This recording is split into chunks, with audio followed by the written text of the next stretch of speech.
That's most definitely what's up. And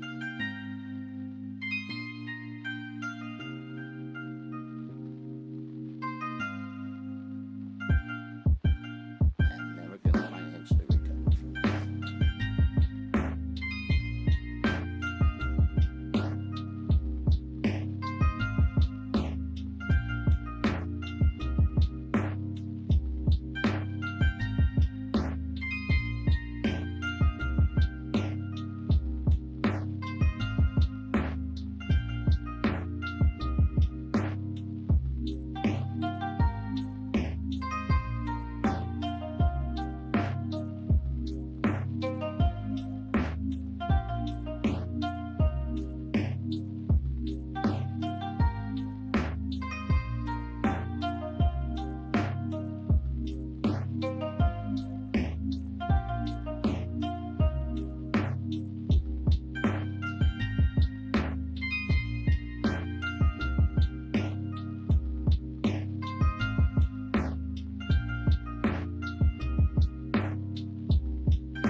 Welcome.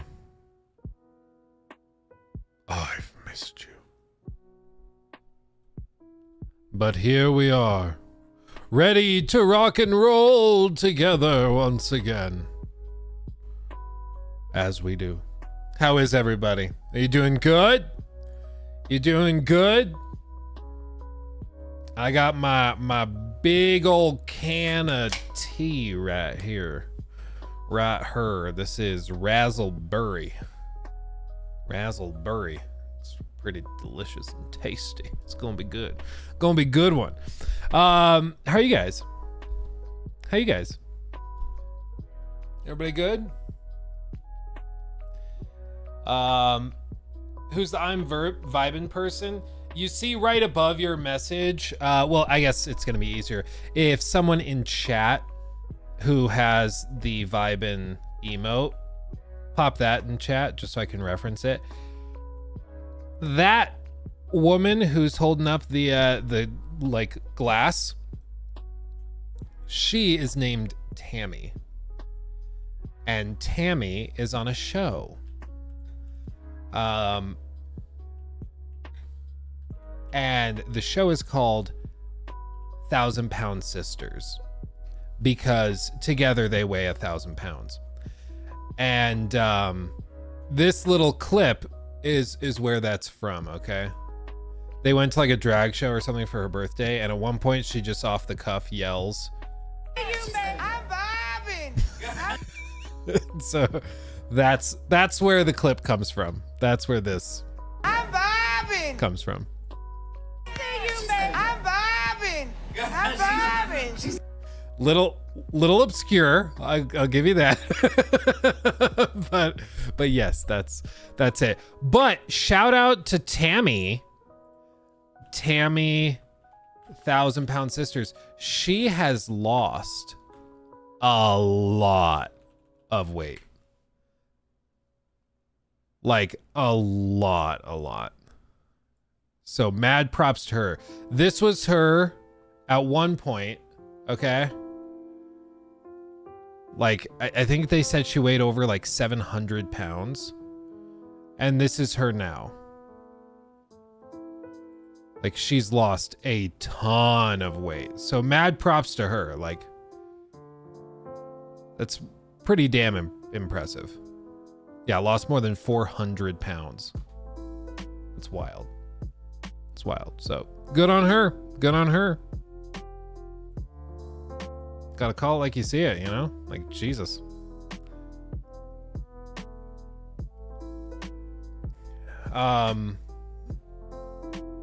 I thought it was funny when you open the Fallout London stream with that on it. Yeah, I mean, whatever. I gotta do what I gotta do. Yeah, I think she's I paid my bills. My bills are paid. That's her sister. Yeah, so it's Tammy and Amy, and Amy's the one that was like, nah, bitch, I paid my bills. My bills are paid. It's that meme. They've had a lot. I remember seeing them back like 2014, 15, probably, before they had a TV show, before they were famous or anything. And I remember seeing a video of them doing the Chubby Bunny challenge that went viral, because people were just fascinated at how big they were. But she lost a ton. So, yeah. It's gonna be good. Is this a Luke Stevens live stream? It sure is. It sure is. I feel like we should acknowledge this before going into the Star Wars discussion, because obviously we got to talk about Star Wars. Because this just broke like what, 20 minutes ago, an hour ago, something like that, and it's very, very, very close to when we just started. News segment. Breaking news, fresh off the presses. There's a pretty seismic shift that just happened over at Bungie. Now, if you've like had your finger on the pulse a little bit, you probably know that something's been up over there. Basically, there was reporting earlier this year that they were like really, really short on projects that were really generating the revenues that they needed to. They were missing revenue targets and profitability targets by 50%. They were really struggling to find any success. Now, they had a recent expansion to Destiny 2 that did really well, I'm told, but on the whole, they've been struggling recently. And they just announced that Bungie is spinning off a new sci-fi action IP into a new Sony studio, and the studio itself is laying off 220 employees as it moves to make, quote, substantial changes to cost structure. The team will also be integrating further with Sony, merging roughly 155 roles into Sony Interactive Entertainment. Bungie will continue to make great games. We still have over 850 team members building Destiny and Marathon, and we will continue to build amazing experiences that exceed our players' expectations. And this is the full post. So this was rumored that this was going to happen for a long time, because basically what happened is Sony bought Bungie for like $3 billion, right? But when they bought them, they came in and said, we're gonna put this money up. We own you, so we get the revenues and profits and all that, but you are going to remain independent so long as you hit these milestones. So as long as you're hitting those milestones, sorry everybody, as long as you're hitting those milestones, you're good. And you can keep your managers, you can keep your structure, everybody keeps their jobs, everything's good. But if you miss any of these targets for a consistent period of time, we take over. And Sony will step in, fire people, get rid of these managers they don't like, and do it the way they want to do it. And it looks like that's what happened.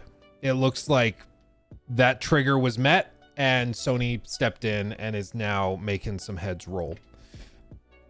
Because, I mean, the initial announcement that they're laying off 220 people, it's like, okay, maybe that's how they're going to hit the profitability targets, that they're going to just lay people off to get there.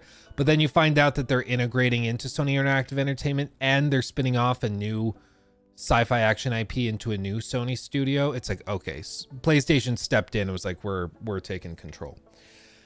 Honestly, it's kind of surprising it took this long, because they took over Bungie, they took them over 2 years ago. Yeah, they announced it was going to acquire in February of 22.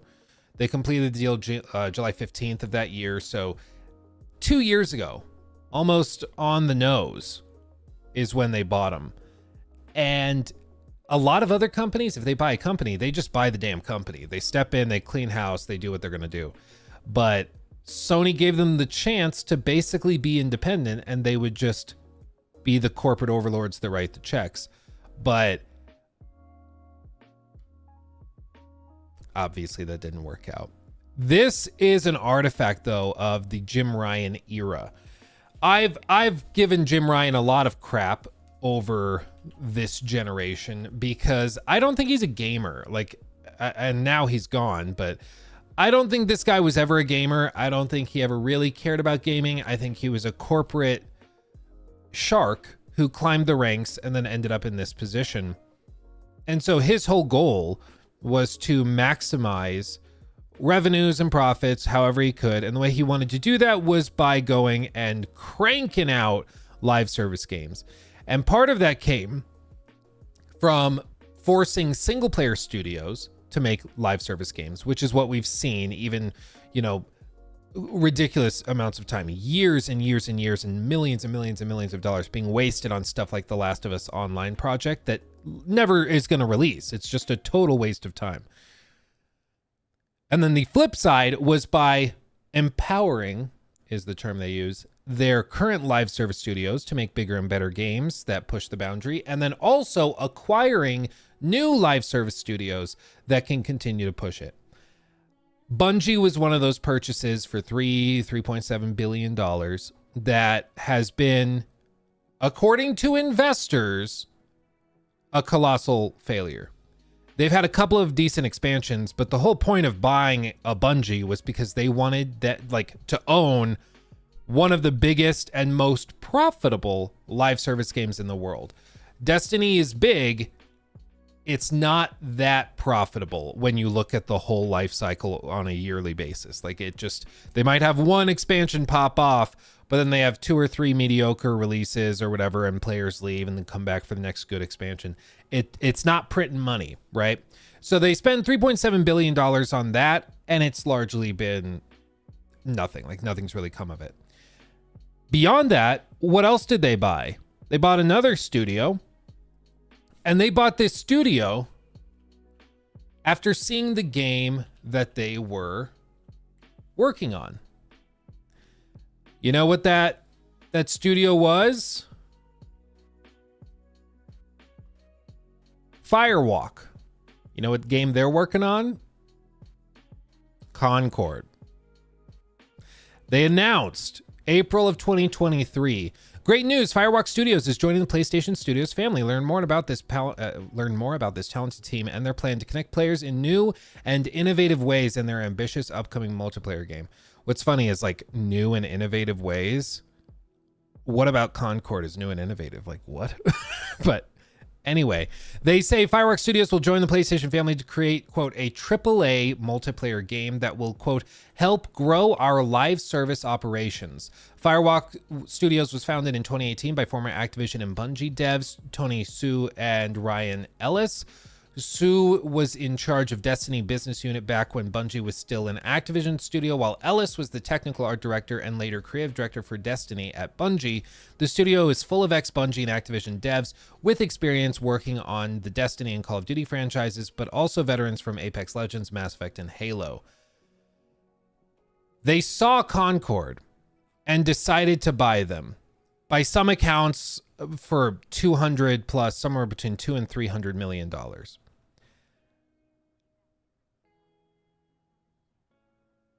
I know. So they did that.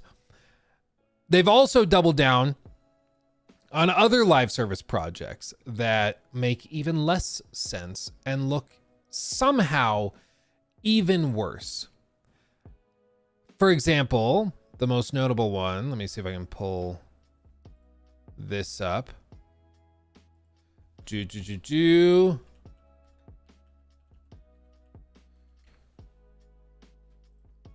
Here, they bought another. This was back in 2022. Another studio called Haven. Sony closed its acquisition of Haven Studios, the Canadian developer co-founded by Ubisoft Toronto and Motive Studios founder Jade Raymond. PlayStation maker agreed to purchase Haven for an undisclosed fee back in March, and in a tweet posted earlier today explained the deal has finally been ratified. Ooh. So you see, they went on this purchasing spree back in like 22, 23. Well, what's Haven working on? What's this team working on? What do you think? What do you think? Nero knows. Nero knows.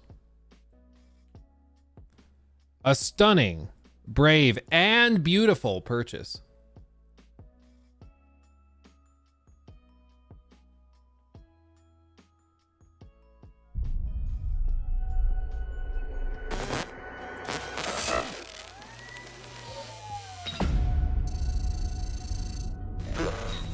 You're like, what is this, Luke? You want to know about us?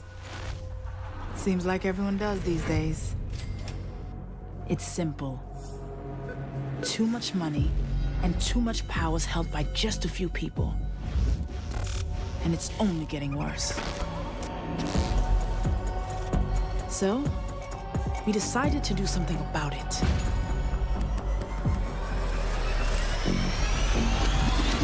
Let's go. Designer socks too, I got the sweat crew. It's a haiku, I'm something like you. Might drink and drive too. Work 9 to 5s when I was in high school. These shoes here don't come out till June. This my pick, I'll crop you. Married to the game, said my I do's. Got a window seat like Erica Badu.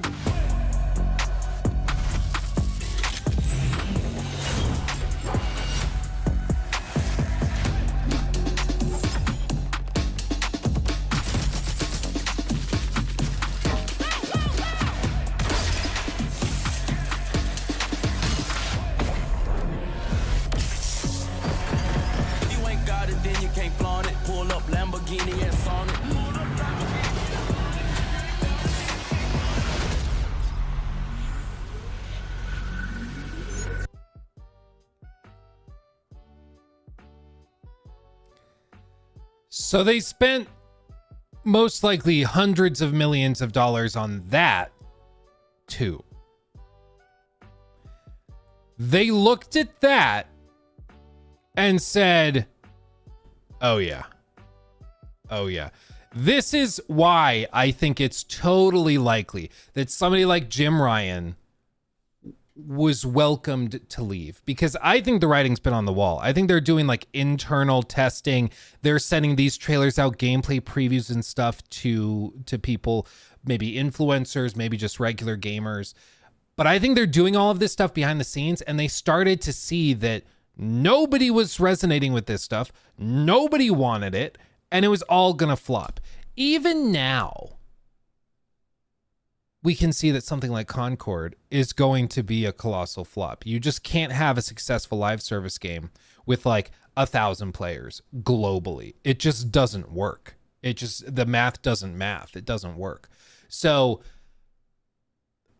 I think they see this coming from a mile away. They've known this for a while, that it was going to be received like this.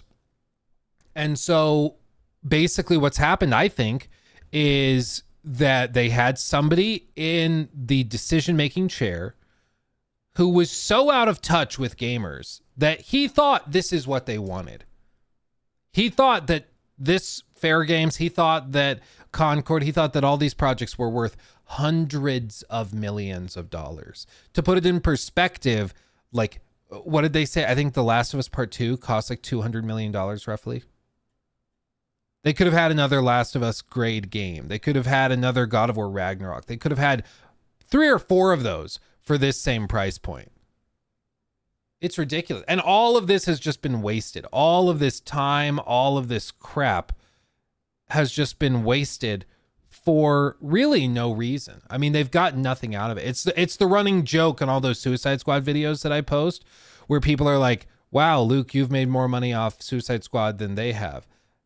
And like, it's half joking, but it's also true, because if I make even a single dollar off of a Suicide Squad video, because I didn't spend any money really making the video, other than I guess technically paying Jacob. So maybe if we say like, if I make a few $100 on that video, covering all my costs of production, I've made more money than they did after spending $200 million on it, because they just totally overshot how many people would actually be interested in this. But they've just blown it. They've just blown it. Now, I've seen some people that are like, oh, well, this is all just a grand scheme for tax write-offs. Like they intentionally are releasing games like Concord or a Fair Games eventually, or a Suicide Squad. They intentionally put them out there because they want them to implode. They want them to do badly so they can write it off. But here's the thing. Like, I think people just don't understand it. Like, people hear, oh, write it off on your taxes, and they think it's like free money.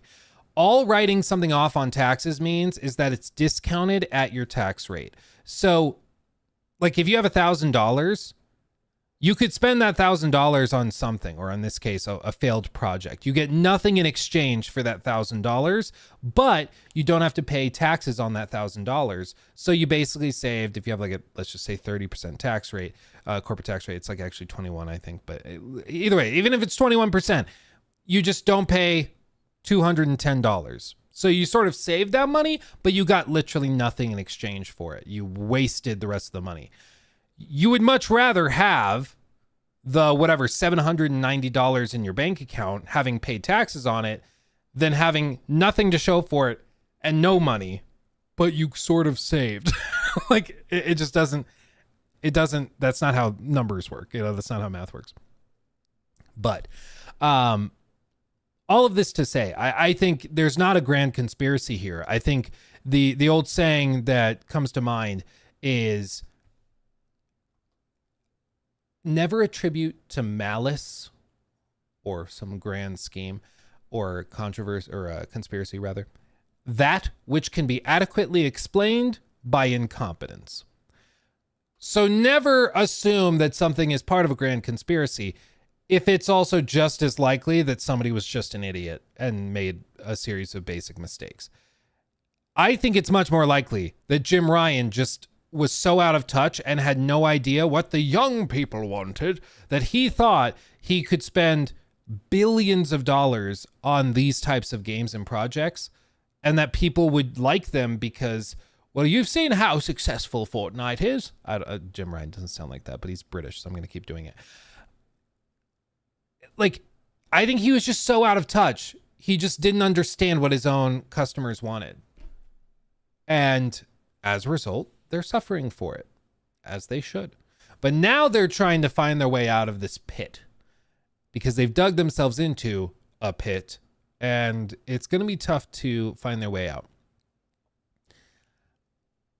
Because in this time, you notice, of course, Xbox has come along and they've purchased a couple of the biggest live service producers in the world. They've bought Blizzard, and they bought Activision, and they bought King in one big old deal.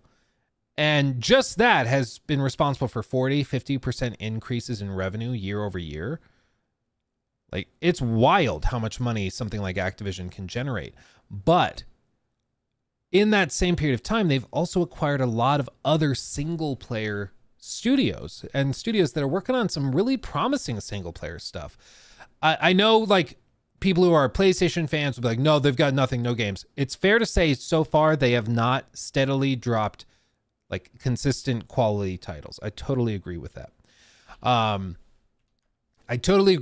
They have to show that they've earned excitement and hype, because so far they've got some promising stuff, and the trailers look good, but they haven't dropped consistent, 9 out of 10 games at this point. Once they start doing that consistently, then people will sit up and be like, okay, when we see a really promising trailer at an Xbox show, it's okay to be excited. In the same way that if you see Santa Monica Studio come out with a trailer for something, it's fair to be excited for it because they've demonstrated time and time again that they know what they're doing and their games are high quality. So they'll eventually get there. But a lot of these that they've shown in here, barring the cinematic trailers and stuff, have a lot of potential. And I think a lot of people are really excited for. And so they have huge live service ambitions and amazingly powerful IP at their disposal. And they also have been cooking all of this stuff at the same time. And that's, honestly, at this point, PlayStation doesn't really have anything directly to compete with it. We do know that they probably have something for next year. Almost certainly. They have Ghost of Tsushima 2 or some other single player game, and they probably have a PlayStation 5 Pro that they're going to be putting out around the same time, if not later this year. a lot of people are expecting them to showcase the PlayStation 5 Pro at the Tokyo Game Show, and that's in a matter of months. So I think we're going to see stuff like that relatively soon, but PlayStation is now, shockingly enough, kind of playing a wee bit of catch up to the Microsoft momentum, because the whole problem for Xbox so far has been we've got these holes where for like a year and a half we have nothing. That was it 21 or 2022 that they literally didn't have anything. They just didn't have a thing. That doesn't work. You can't do it. There were those leaked emails during the FTC hearings to acquire Activision Blizzard where they were talking and Phil was emailing his team and being like, we can't do this. Everybody needs to be honest about their timelines. Everybody needs to be honest about where the game is, how much time they need. We cannot have these huge gaps in releases. So they kind of pushed it off. They're like, okay, the next few years are going to be pretty empty and sparse, but come 2024, late 2024, we're going to start doing the steady drip. Every like 3 to 6 months, we're going to have another AAA grade game.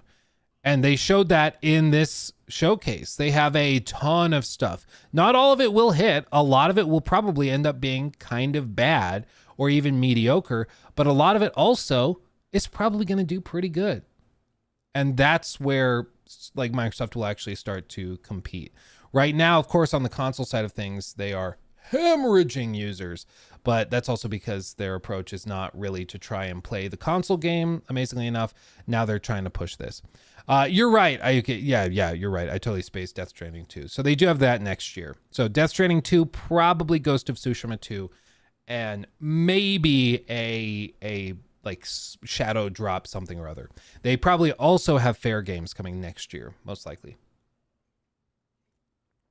But the point of all of this, though, is Sony bet big on the live service push. They spent hundreds of millions of dollars on some acquisitions, billions on others, and they have, as of right now, had one success in the form of Helldivers. And that was one of their lower effort endeavors. It's kind of funny. The less hard they try, the more successful they've been. And I think you're going to see them continue pushing, like to try and recapture some of that Helldivers success. And I think you're seeing with the Concord where they're pushing like $40 for that, even though nobody's going to pay $40 for that game. But they found a little bit of success here and there. They've gotten a taste of that live service money, and ooh, baby, is it sweet. But they need to figure out the rest of their crap, and they're doing that by totally restructuring Bungie, laying off 220 employees, integrating and merging 155 roles into Sony. It's a pretty seismic shift. They say we still have over 850 team members, so they're laying off like a solid 20% of their workforce. That's crazy. Yeah, 17%. This is the official post. This morning, I'm sharing with all of you some of the most difficult changes we've ever had to make as a studio. Due to rising costs of development and industry shifts, as well as enduring economic conditions, it has become clear that we need to make substantial changes to our cost structure and focus development efforts entirely on Destiny and Marathon. That means, beginning today, 220 of our roles will be eliminated, representing roughly 17% of our studio's workforce. These actions will affect every level of the company, including most of our executive and senior leader roles. Remember what I said earlier about Sony stepping in and cleaning house and putting their own people in charge? That's what that looks like to me. They stepped in, said, okay, yeah, you guys don't know how to make this profitable. We're going to figure it out. Kicking them to the curb.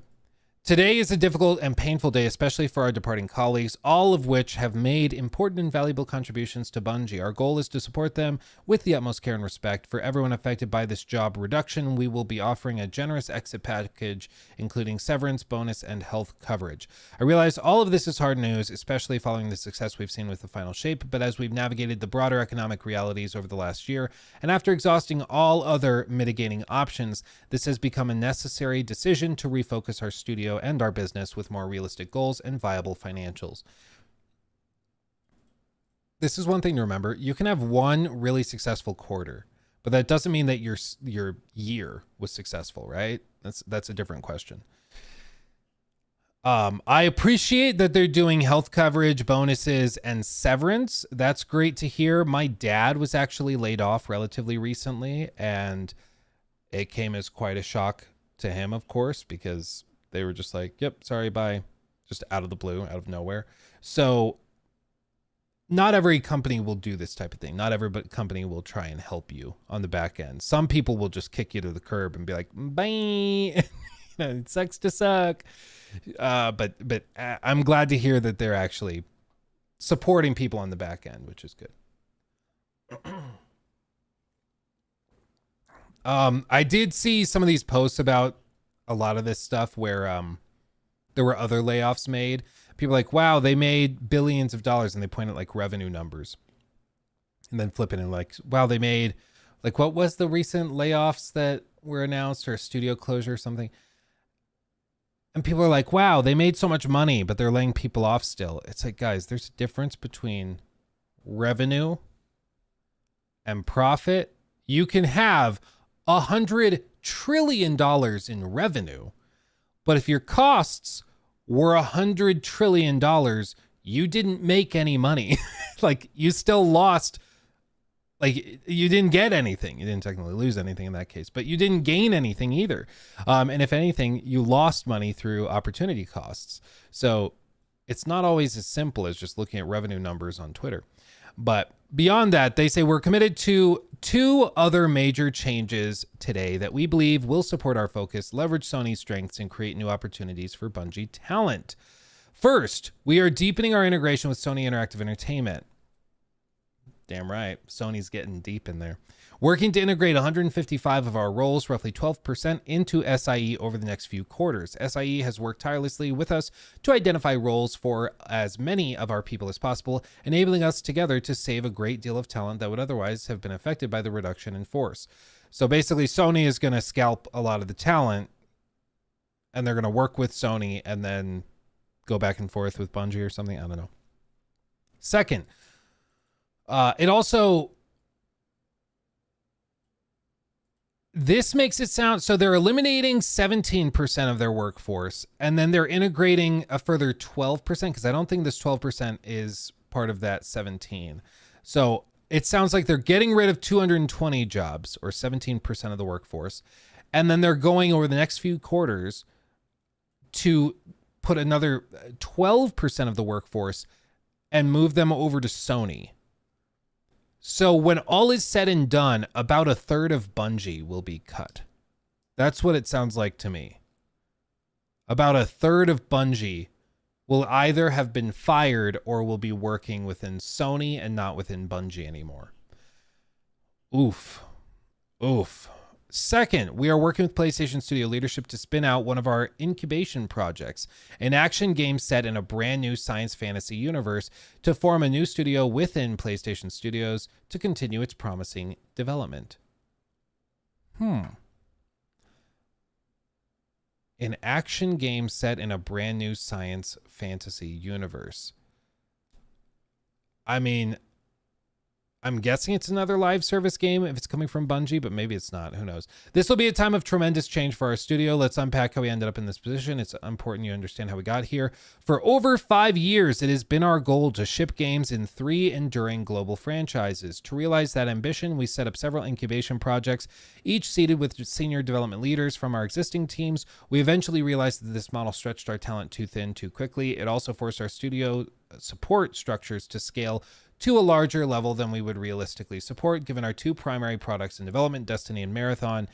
Additionally, in 2023, our rapid expansion ran headlong into broad economic slowdown, a sharp downturn in the games industry, our quality miss with Destiny 2 Lightfall, and the need to give both the Final Shape and Marathon the time needed to ensure both projects deliver at the quality our players expect and deserve. We were overly ambitious, our financial safety margins were subsequently exceeded, and we began running in the red. This is what Sony pointed out when they were like, hey, you've missed your financial targets by as much as 50%. Again, that would be if you expected to generate $100 and they bring you 50 instead. Like, that doesn't work. That doesn't work. Like that's rough. Jeff Grubb just confirmed that Herman Hulst runs Bungie now. Yeah, he stepped in, kicking butt, dude. Oh man. Oof. After this new trajectory becomes clear, we knew we had to change the course and speed. We did everything we could to avoid today's outcome, even with exhaustive efforts undertaken across our leadership and product teams to resolve our financial challenges. These steps simply were not enough. As a result, today we must say goodbye to incredibly talented colleagues and friends. This will be a challenging time at Bungie. Bungie will continue to make great games. We still have 850 team members, blah, blah, blah. We're going to support our people. Okay. All this just sounds like during the COVID years, because you say 5 years, so you rewind the clock to like 2019. What's happening in 2019, 2020, 2021? Interest rates plummet, money becomes really cheap, debt becomes super cheap. A lot of these companies start to finance huge expansions and projects and stuff that they wouldn't otherwise finance and kick off. But they do it because money's cheap and money's basically free at that point. So they're like, yeah, sure, whatever. They do that, thinking that they can turn these huge projects into multiple successful live service games, and then they flop. Or if they don't flop, like some of the expansions for Destiny 2, they just get stuck in development hell because it's not that easy to just quickly throw together a like top of the genre game.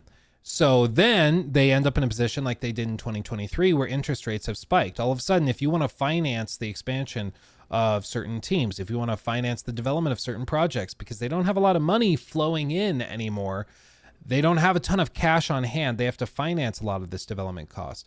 All of a sudden, that's really, really expensive. So then they're trying to figure out how the hell they do this. It doesn't actually work because, again, like if you've tried to buy a house in the last year, you probably know this. Buying a house at like a 3% interest rate, all of a sudden you can afford like a $750,000 house or whatever it is.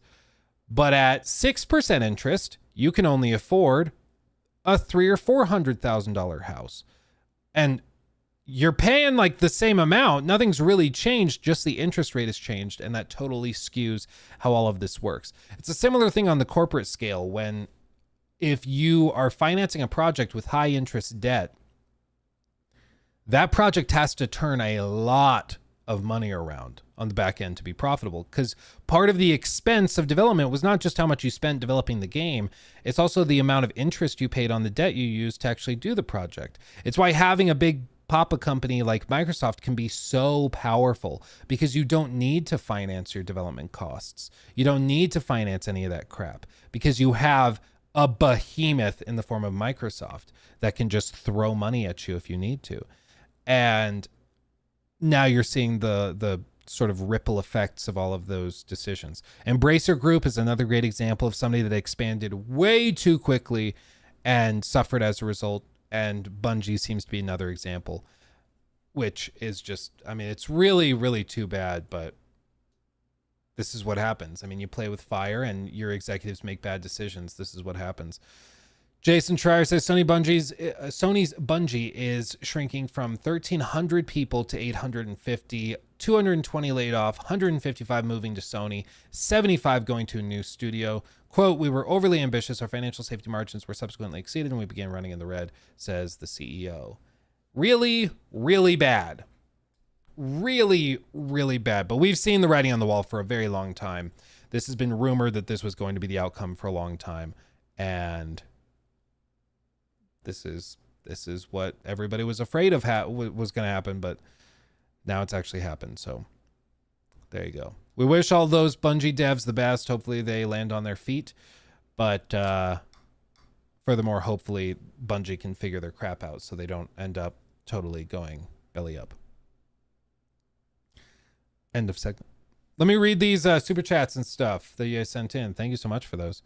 Did you see Charlie's leaving the internet? Is he leaving the internet? I only saw that he was leaving a podcast or stepping away from a podcast. I didn't see that he was like leaving the internet. Okay. Astromath Online, thank you for the super chat. Thank you for that. That's a super sticker, I guess. Thank you. James Norman, thank you for the 2. Do you think the Venom game will happen? I don't know. I mean, none of it was like clearly leaked in those Insomniac leaks we got, and I feel like if it were on the near horizon, we would have found that out. Raphael, thank you for the 2 months. Sony pulled up a Kathleen Kennedy and said, put a live service in it and make it lame. In Cartman's voice. Yeah. I mean, straight, like they literally, like with The Last of Us, that's what they literally did. They're like, oh, everybody sort of loves this single player, critically acclaimed franchise. We'll make it live service and make it lame. And then they ended up wasting tons and tons of money. You guys are saying he is actually leaving. I don't know. I've not seen anything. Hold on.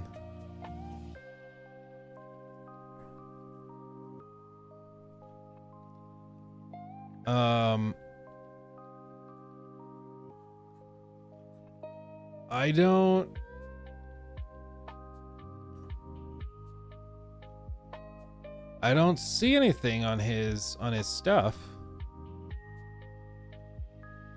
I don't know. I don't see anything. If he made a statement, I haven't seen it, but if he's leaving, I think it's pretty rare for creators to actually leave now. I think most creators just like go disappear for a month and then come back acting like nothing happened. He put it on his Patreon. Does anyone have a link to it? In the meantime, Stefan, thank you for the 5. I prefer the live channel, laid back, interesting topics. Don't know how this channel has less subs. Is there a channel you enjoy making content for more? It kind of comes in waves, honestly, Steven. Like when I'm working on big videos I'm really passionate about, like the Starfield saga, or I'm working on reviewing exciting new games. Of course, I love doing that on the main channel, the big channel. But I also really love this live channel. I love being able to come and hang out with all of you guys and chat. And it's a lot lower pressure. I feel like there's less pressure to be like, I don't know, professional's not the right word, but I can kind of relax here, you know? Whereas like on the main channel, we have to stress so hard about like the production quality, and we have to meet these standards. And if a video doesn't perform at this level, we're really in trouble. So like there's just a lot of headaches.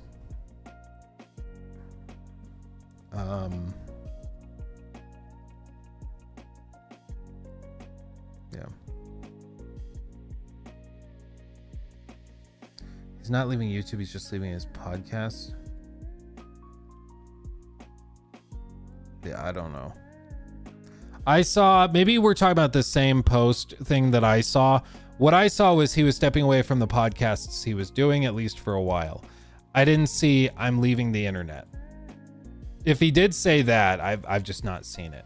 But I don't know what's going on with Charlie. I don't know if there's more drama behind the scenes. I don't know if it's just that he's really shook up that somehow he lost a debate to Sneeko of all people. So I don't know. Who knows?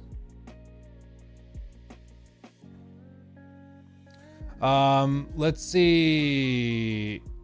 I read Stefan. Hayden, thank you for the super chat, my friend.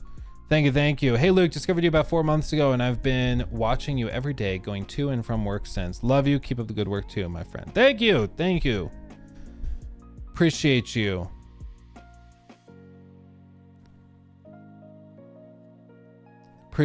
Thank you. Yeah,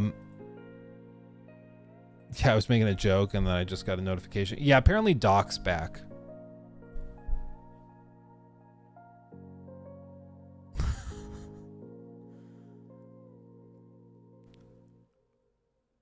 I mean, he posted this picture of him at a chess set with checkers. So he's like, oh, I'm playing chess. You're playing checkers, loser. And then Corn was like, we playing checkers while he playing with minors.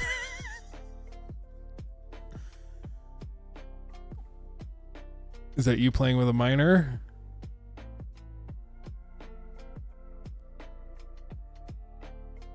And then he's just, I mean, he's going off. He's same energy with Drake. Jesus Christ. I wasn't ready for the Drake pick. Okay, that one got me. That one got me. It's like we were saying like a year ago with, I've already forgot what creator did something stupid a year ago. Not even stupid, like this is next level, but like Doc's got more money than God at this point, I'm sure. So I don't know why he doesn't just go, you know, like why not just go? But this makes me think he's going to try to come back. And it's like we were saying a year ago with whatever other creator it was. I think with a lot of these guys, they like, you can only really cancel yourself. A lot of these people will do insane things and then they just keep making videos and people just forget and move on. Like they might not forget, but like it loses its potency and they just kind of move on. And honestly, I hate to say it, he might make more money like in a few comeback streams where he's doing this stuff and his core fan base just throws donos at him. Like he could make another $100,000-$200,000 in the span of a handful of streams. And then maybe he goes away and retires. It's just crazy.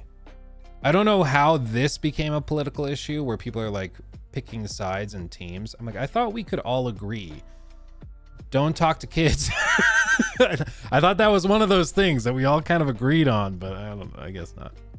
I guess not. I can't keep up with people nowadays. It's just, yeah. This. Accurate. Yeah, don't talk to kids. Okay. Don't talk to kids, please. Okay. Because talking to kids is bad. I would play it, otherwise we get taken down. But you remember in Always Sunny, do not diddle kids, don't diddle kids. I feel like that needs to be the anthem. Like if you're going to become a partner on Twitch, you need to just play that on a loop for 10 hours and then you're allowed to become a partner.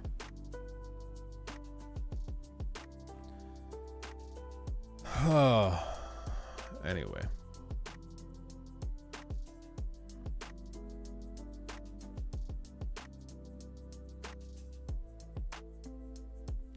Okay, this is random. I'm just going to show it to you.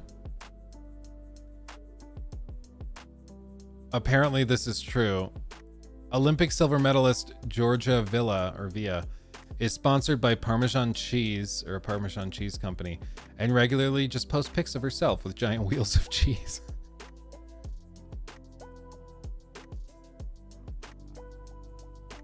Where can I get that sponsorship? Let me ask you right now. My agent's great, my manager's great. We've done, great deals, some amazing business partners. This is next level. This is when you've made it. When you can, dude, that's gotta be like an 80-pound block of cheese. That's not light.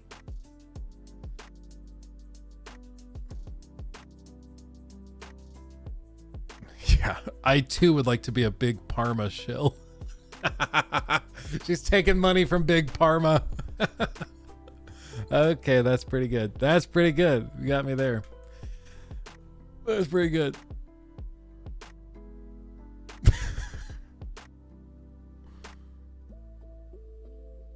Oh, man.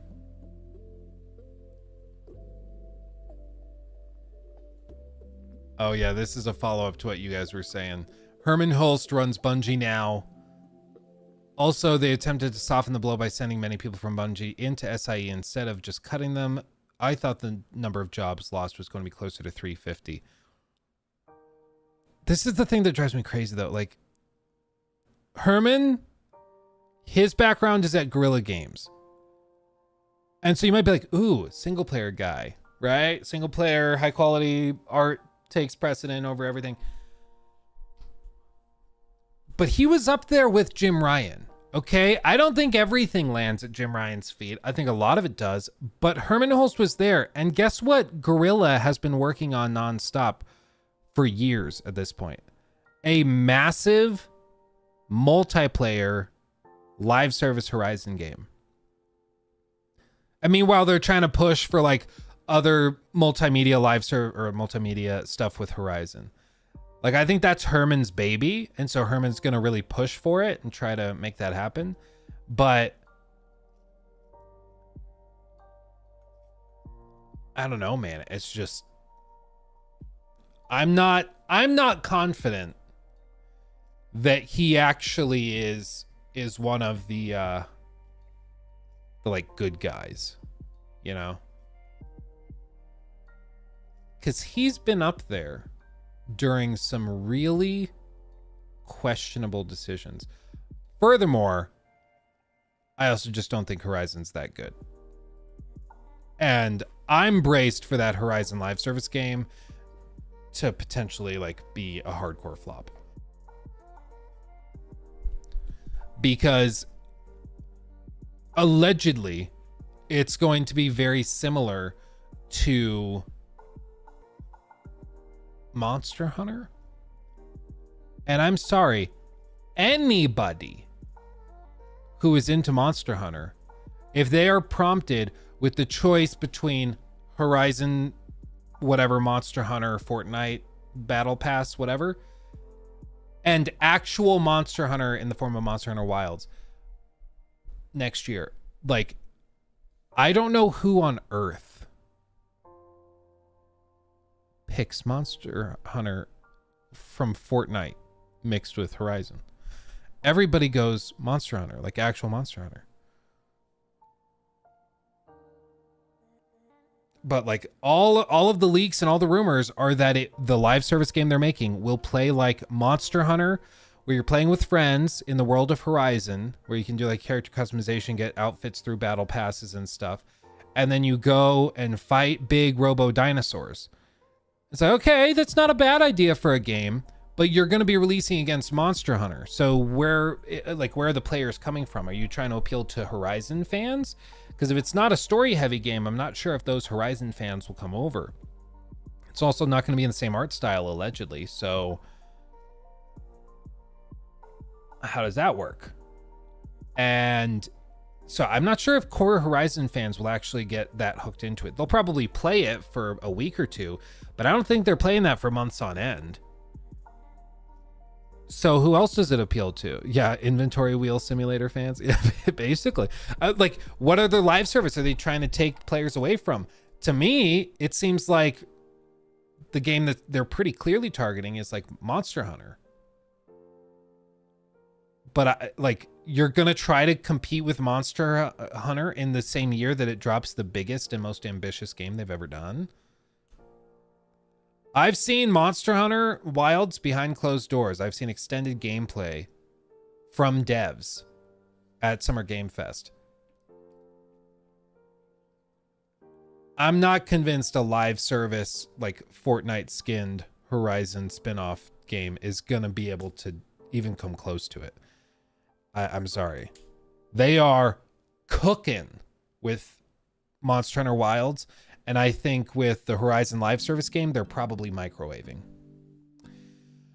Jonathan Kane, I agree. I thank you for the 10, very generous. I agree. I think that for me is up there, probably nominated against Grand Theft Auto 6, probably Ghost of Tsushima 2, and what else is next year? Doom. Like, I think there's going to be a lot next year. Next year is going to be a tough year for picking a game of the year. This year, it's like, I don't know. I'm not sure if anything is like really sealed the deal yet. But yeah, next year is going to be crazy. Next year is going to be crazy. Thank you, Jonathan, for that 10. Very generous. Ari, thank you for the 5. Luke, will you react to Dr. Skipper's Fallout video? Yes, I've got it pulled up right here, my friend. I got it pulled up. And so now we're at 5 days. His video's popped off and has got some legs on it. So I feel more comfortable giving it a look-see. I just don't want to step on his toes, you know. He makes a good video. He should get a lot of success, and we'll try to send people over there, and hopefully people who watch the stream clip will go sub. That's why we linked to all of them. Where else was I? Grandpa Eyebrows. That's okay. That's funny. The Spider-Man and Last of Us live service was a cool concept. It could have worked. The problem is bad game design and terrible story in live service games. Well, I think the bigger issue with all of this live service push stuff is just that there are not that many players for there to be 5,000 live service games at the same time. You know, like there's a set number of people that are playing live service games, that are playing games that update regularly, that have battle passes, that have microtransactions. The number of players is growing because it's a lot of younger people too, but there's not an infinite number of those players. So you're either pulling people away from single player stuff into those, or you are like pulling people from other live service games. So like Concord pulling Overwatch players, or you know, Fortnite doing the Rocket League crossover. They're pulling Rocket League fans over, stuff like that. And I just think like all of these companies trying to do live service stuff, they just assume that it's built on a faulty premise, which is that fans of the single player variant will therefore play the live service game for months and years on end. And that is just frankly false. It doesn't translate. People who like to play a 20-hour single player game with a really intense story and high production value do not just casually come over to a spin-off of that franchise and spend thousands of dollars on microtransactions and hundreds or thousands of hours. It just doesn't happen. And I think they're realizing that now after spending billions. But if they had asked anybody in the gaming sphere, they could have told them that. Hog donated $5 through Super Chat. Luke, how much do I have to donate to watch you play Escape from Tarkov LMAO? A joke, but I do want to hear your thoughts on the game. Thank you for the 5. I don't know. Escape from Tarkov's interesting because it's very hardcore. I've listened to a lot of people go over it.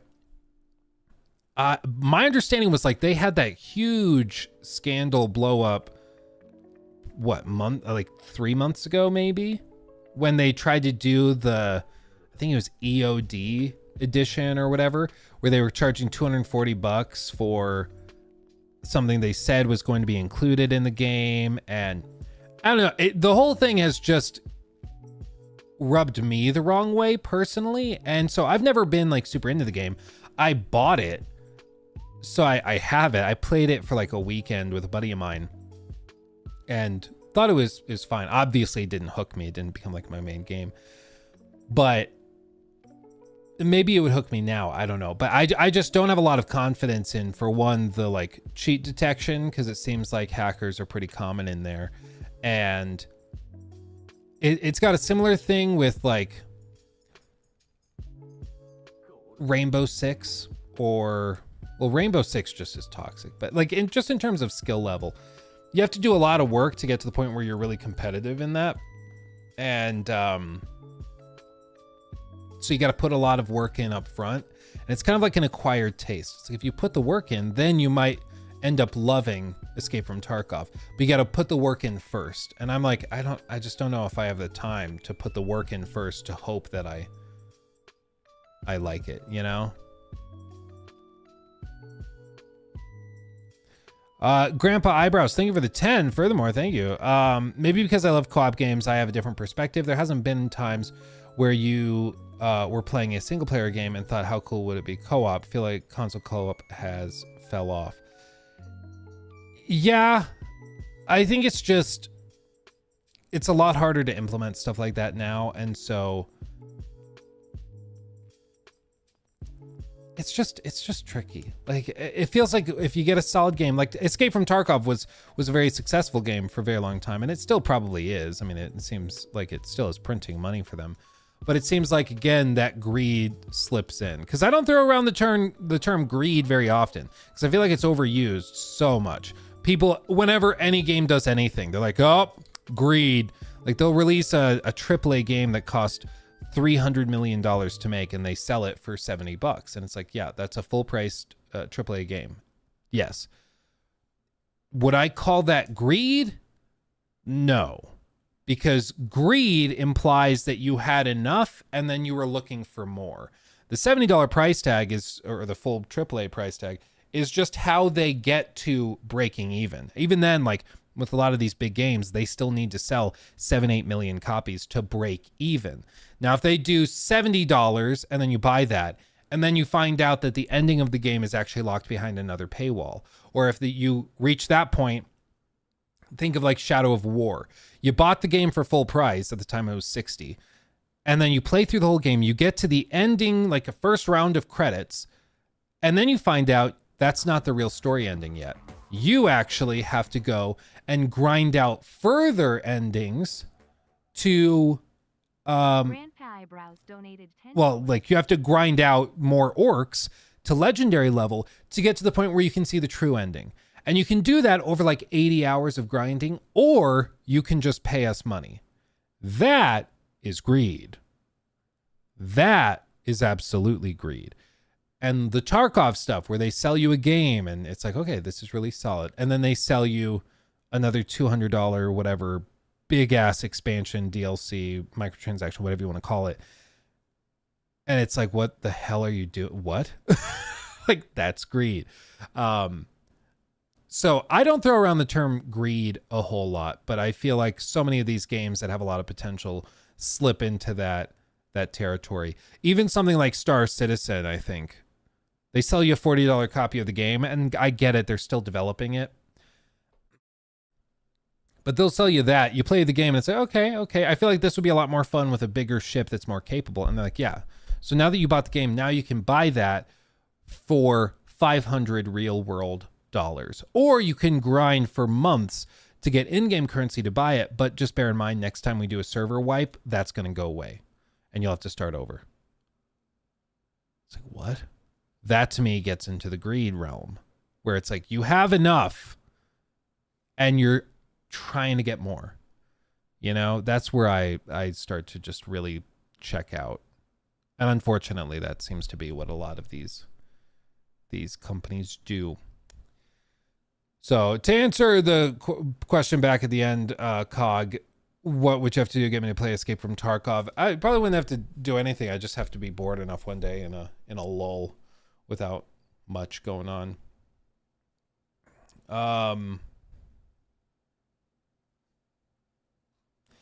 Kinemansky, very serious question. Do you swear IRL?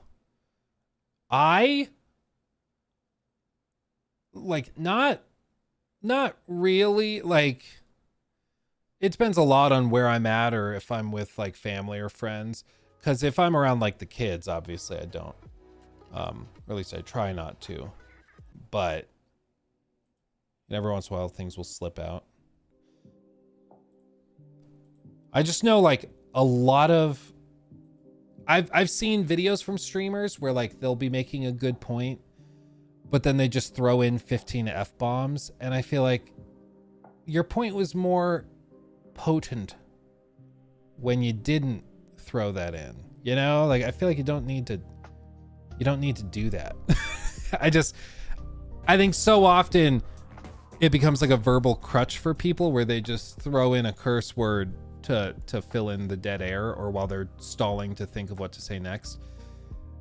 And I'd rather just hem and haw or stammer or something than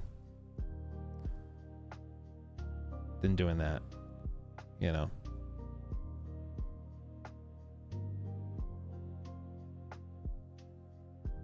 Yeah.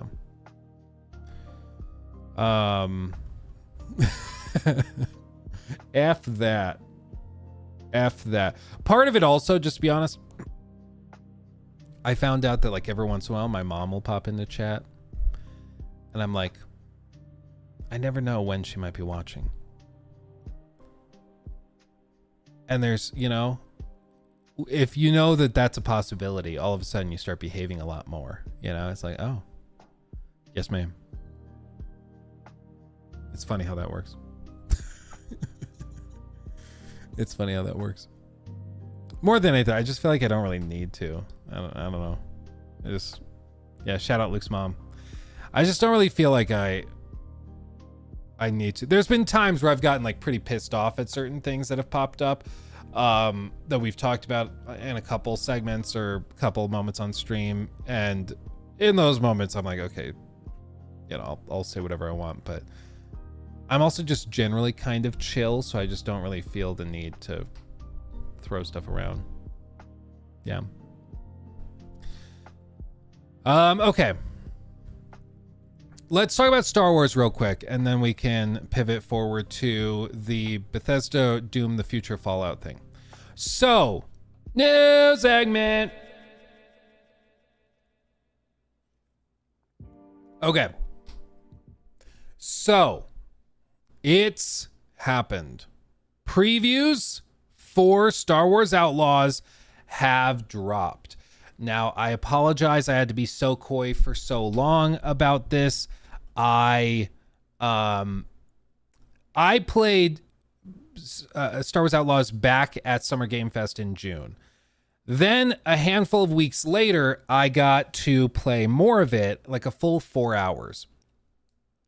And we were under NDA and everything, so you can't talk about it. But, you know, it just, they needed time to prep everything else. And they said, yeah, we're going to go, and embargo will lift at the end of July. So I was like, cool.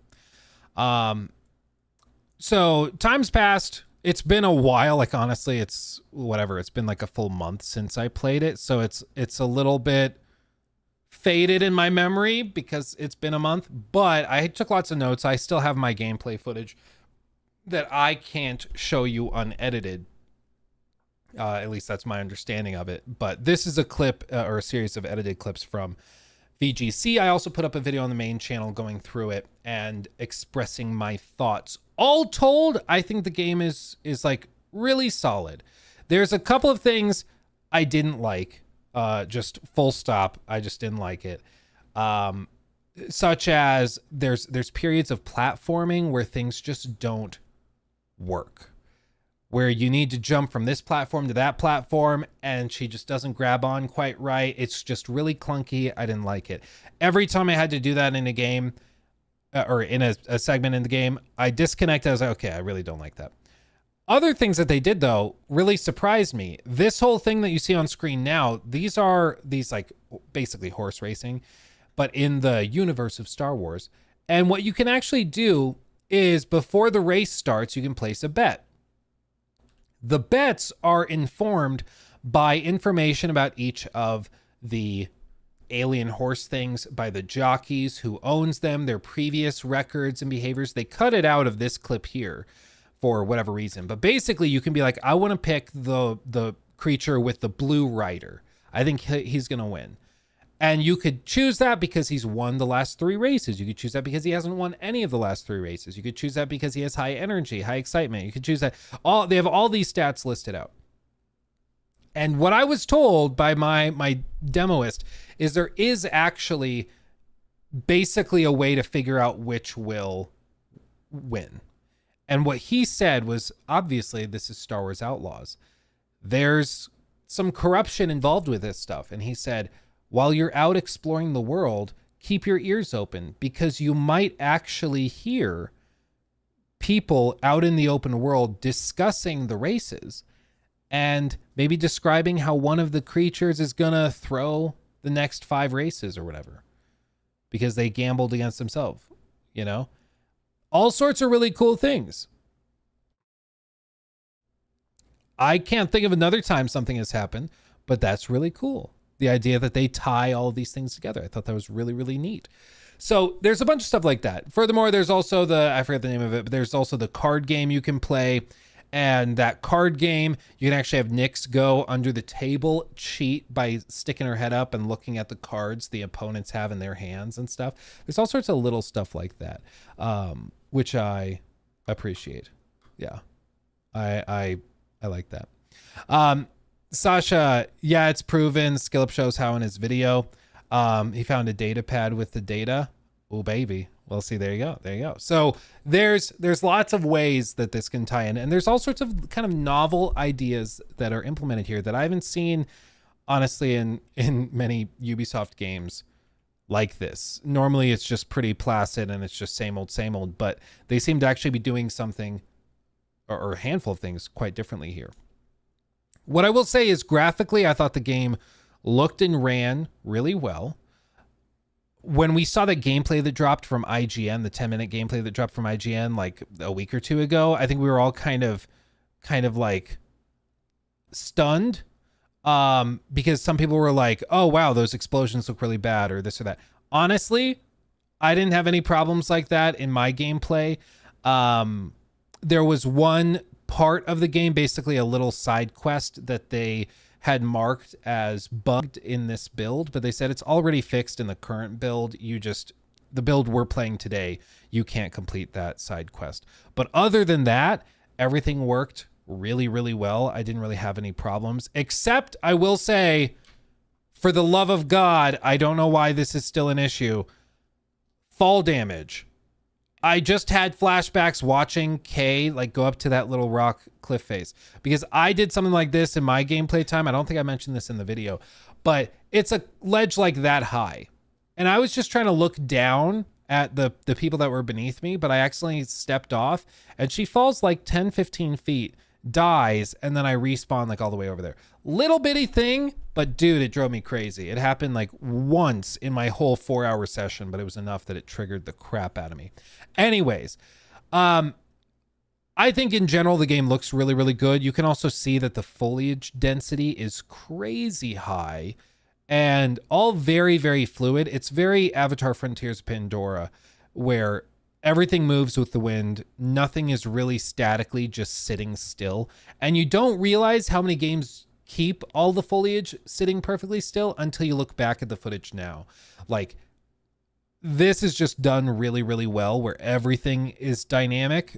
A lot of games that are open world don't do that. A lot of games that are open world might have grass that just sort of generically sways in the wind, but it's not blowing with actual gusts of wind with the trees and everything else. Now, in terms of actual like core gameplay, there's stuff like this where you'll come across, you know, little encampments in the open world, and then you can clear them out either stealthily, or you can just go in blasters blazing. Honestly, the stealth worked just fine. There were multiple times where I thought that the AI should have reacted better. So for example, if you take right here, if you knock this guard out and he drops down in the grass right there, not heavy enough grass or tall enough grass for him to be hidden. I did that multiple times and I was like, okay, they're going to spot the body and I'm going to be screwed. And this was specifically during missions where like you're clearing your way through an encampment. And I didn't ever have any of the guards notice an incapacitated guard. Now, it's possible that I was just moving through the levels fast enough that it didn't ever really trigger anything. But there were multiple times where they definitely should have noticed the body and it should have come up, but it didn't. And so I don't know if that was just the levels and missions I was playing specifically, but again, that is something I noticed. So I hope that is something that can be addressed.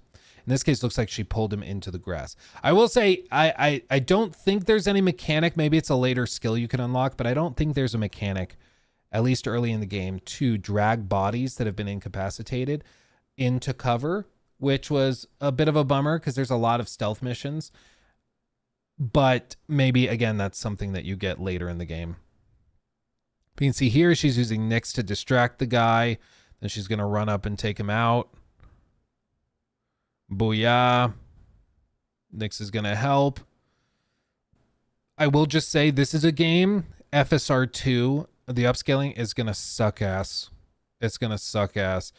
I'm just saying, with the dense foliage and all this, all these really fine lines, it's going to struggle bus so hard. You're already seeing some artifacts of it here, but this is something where like even DLSS is probably going to struggle a little bit. These AI upscalers are going to be fighting for their lives. So hopefully it runs pretty well natively too. You can just avoid doing that because AI upscalers really struggle with dense grass with all those really fine lines. And this game has a lot of that with the dense grass. Now, beyond that, you see that she gets some materials that are used for upgrading and crafting and stuff. She's going to keep running through levels and just broadly exploring. Honestly, I thought that the worlds itself were really well put together. They felt real enough. It didn't feel like very video gamified or anything. It's funny she's going in here and clearing out this encampment because when I played the demo, I was friendly with these guys, the Pikes, and so I didn't fight them. Like, this was friendly territory for me. So I just got to come in, talk with those guys. There were no real issues, at least as far as I recall. So, you know, the faction system is very, very robust. It's not really clear if they just have carbon copies of each quest for each of the factions. So, for example, like there's this base where you need to go in there and collect this item. But if you're friendly with them, you just walk in and get it. But if you're angry or if you are aggroed against them, then you can't just walk in. You have to fight your way through. I don't know if it's like that or if it's like, yes, now you have to go get it from whichever faction you are angry with or who's angry with you. And there will always be one and you have to fight your way through no matter what. There's no like peaceful option. I'm not really sure. So we'll see. As for space flight, very like much less simulator. It's not like a Starfield where you're having to manage fuel distribution and stuff like that. It's fine, but we also, again, we're playing like starter ship. So no real upgrades, nothing. We were playing the very beginning. And I think a lot of people might look at some of the gameplay we're seeing in these previews and be like, oh, wow, it looks really simple. We're playing the opening hours of the game. So we have like no real upgrades. We have no real, abilities unlocked. So that's to be expected. It would be unfair to look at like the first 20 minutes of Elden Ring and be like, wow, so all the bosses you can only fight with like a basic weapon.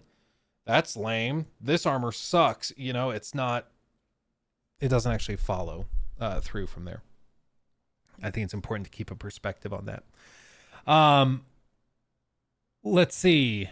Thank you, Oliver, by the way, for the super chat. Hey, Luke, watch your video on Outlaws. And to me, it seems like there's basically now a trend on YouTube. If a game isn't immediately revolutionary or 9 out of 10, it's basically shit. Thoughts?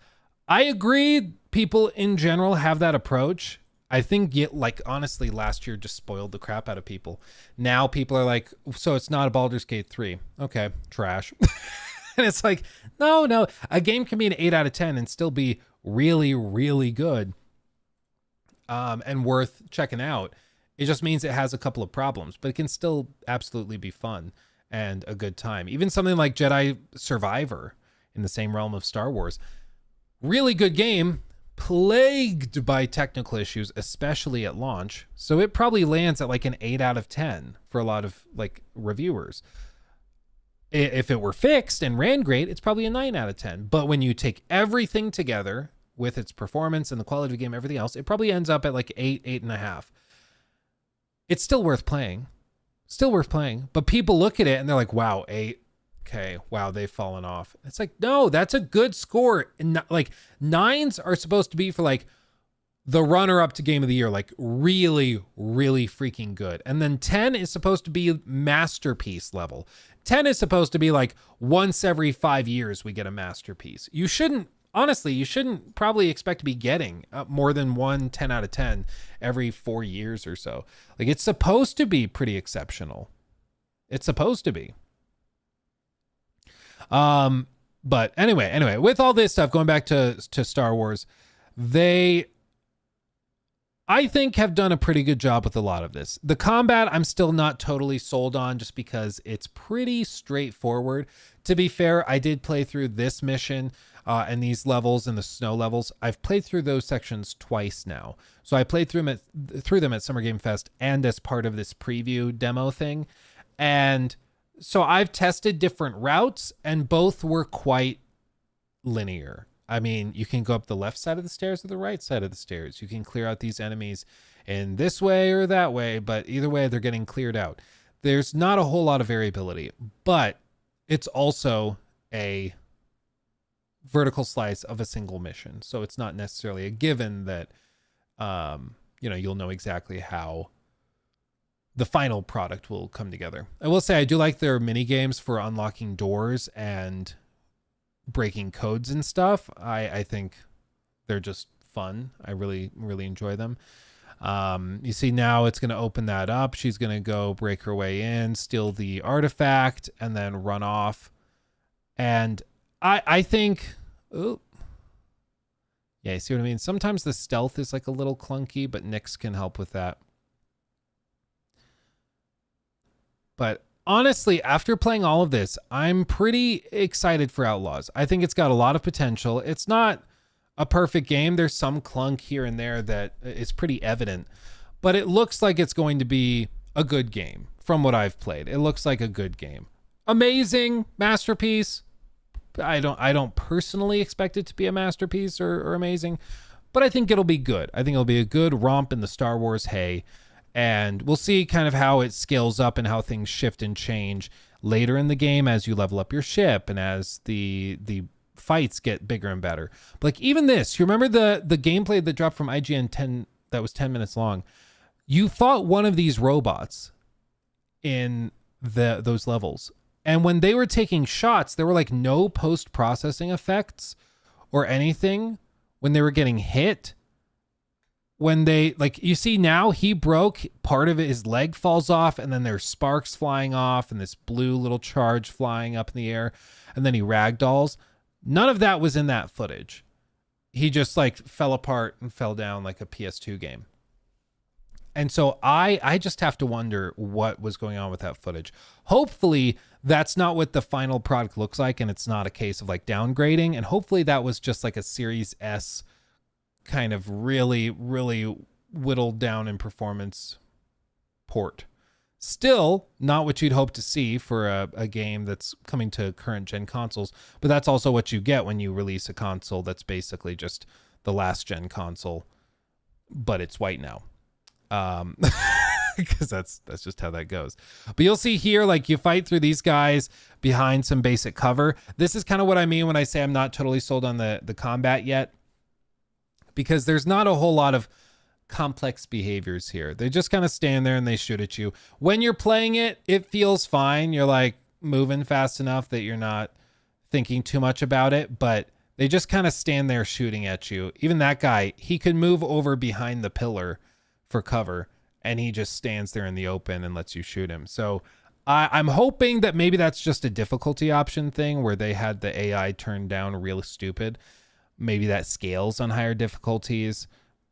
I'm not sure, but this is going to be one of those games I'm going to play on a harder difficulty, just because I think on the lower difficulties, the AI is overly forgiving, in my humble opinion.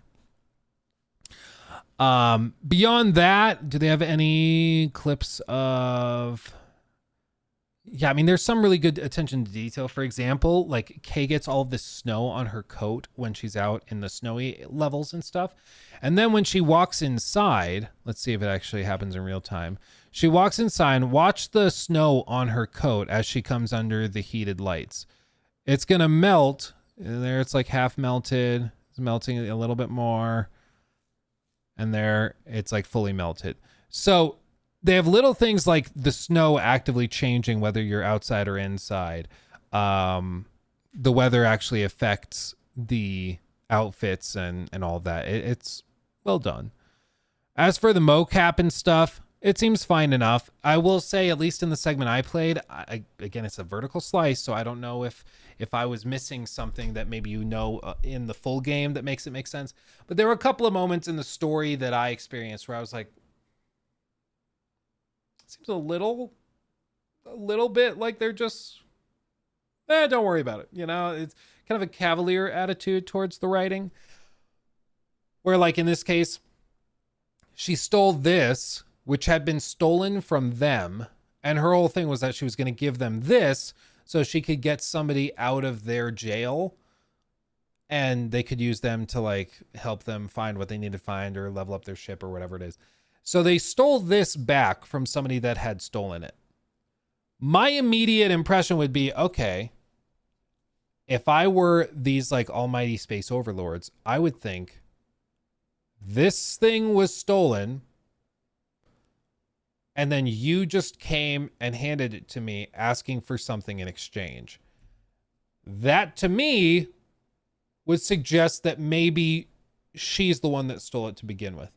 They have a couple of lines of dialogue where they're like, well, we thought it was this group that stole it, but they don't say conclusively like what it was or wasn't. But they just kind of go, okay, thanks, bye. Yeah, we'll give you what you want. And I'm like, okay, I think there would have been a little more resistance. I think there would have been a little more pushback, but okay.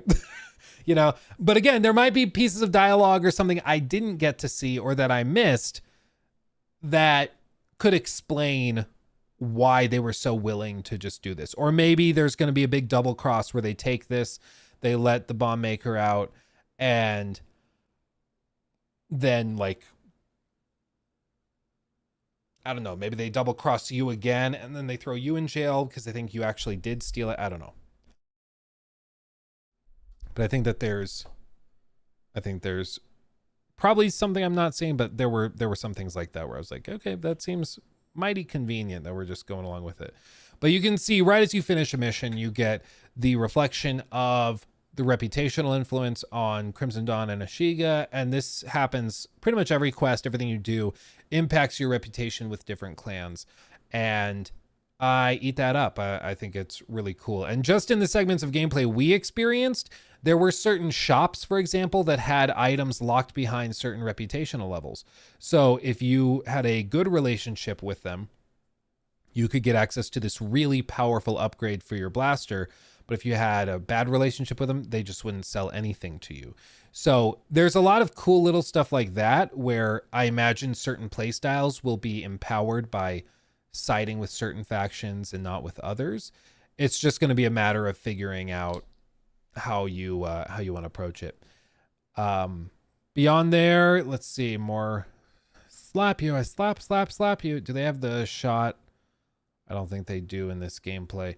But there is a moment in the demo where we straight up are like, we're in our on one planet, we hop in our ship, we take off, go into space, fly to an Imperial space station, dock in the hangar, which I think is this same hangar if it's the mission I'm thinking of, and we land, and then we do a whole mission inside the Imperial spaceship, and then we race back out, sneak back onto our ship, not really sneaking, but get back on our ship and leave.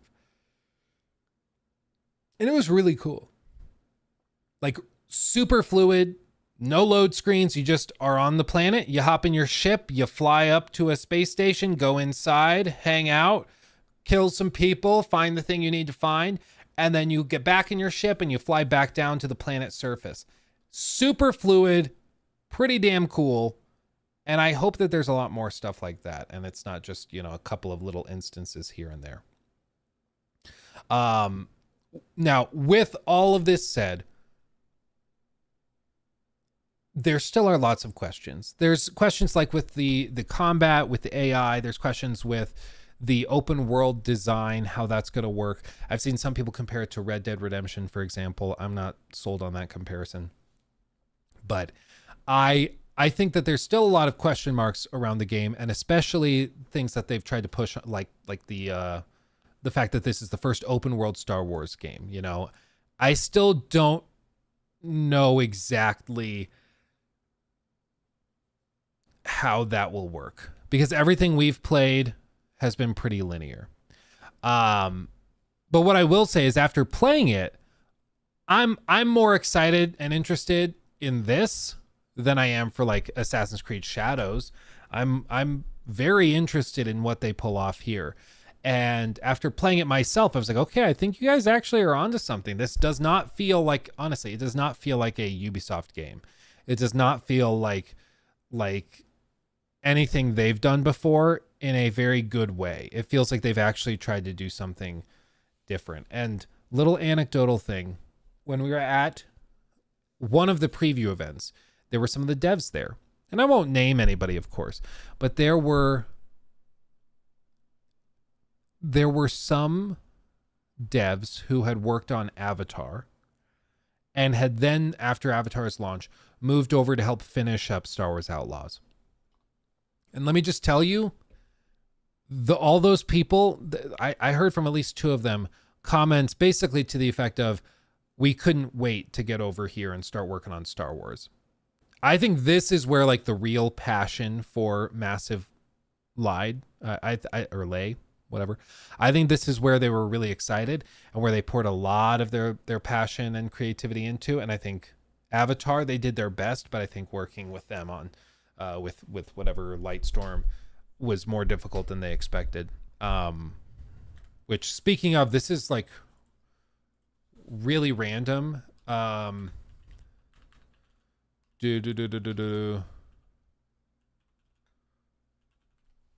me see if I can find it. Oh yeah, this guy. We met this guy when we went to that preview event for Avatar Frontiers of Pandora, and he just passed away like 3 weeks ago. So we just saw him in November, and I will say, like, he did look pretty sickly. Nobody really knew what the deal was, but he did not look well. But like, we just saw this guy months ago, and I just saw this pop up. John Landau, legendary producer responsible for producing like Titanic, the Avatar films, pretty much anything James Cameron's done that did like amazing numbers, he's been behind. So just a random bit of trivia for you. Rest in peace, my friend. But with all that said, my prediction for something like Star Wars Outlaws, with all this work that they've done on it, I think it's probably landing in like that 8 out of 10 range. For some people, though, I expect it to be higher. I think if you're like a hardcore Star Wars fan, there might even be some people that are putting this in like 8.5 to 9, just because it seems to be a really faithful representation of that era. And I fully expect that they're going to be doing stuff like having, you know, Darth Vader show up at a random point. I haven't seen anything about that, but I mean, come on, it's pretty likely they do something like that. I think there might even be a moment where you see something like Luke in the distance. You know, I think that's pretty likely. So I think it's one to keep an eye on, but after playing the game, I'm more interested and I'm more excited for it than I was before, which is exactly what you'd hope. So anyway, what did you give Mirage out of 10? I think it's been a minute, but I think I basically said, like, if you're not a fan of the old school games, it's probably like a 6 or a 7 out of 10.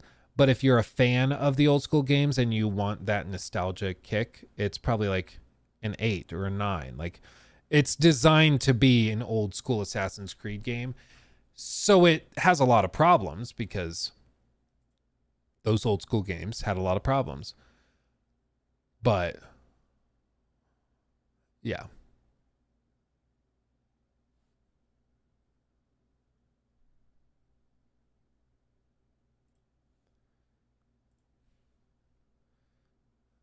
Oh yeah, Jeff says, I'll put it as far as I know, which isn't everything by a long shot. In time, Bungie will lose its autonomy and will become like any other PlayStation worldwide studio under SIE and Herman Hulst.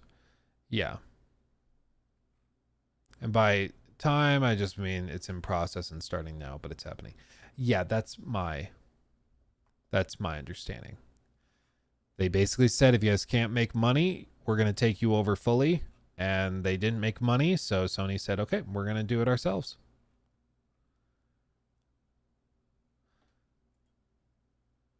Oh, God. Community notes did him so dirty. Jesus Christ. Notes suggesting context to be shown with the post. Dr. Disrespect is playing chess, a game meant for an older audience, and is suggesting his following is playing checkers, a game meant for kids. He is implying that himself, Dr. Disrespect, enjoys playing with kids.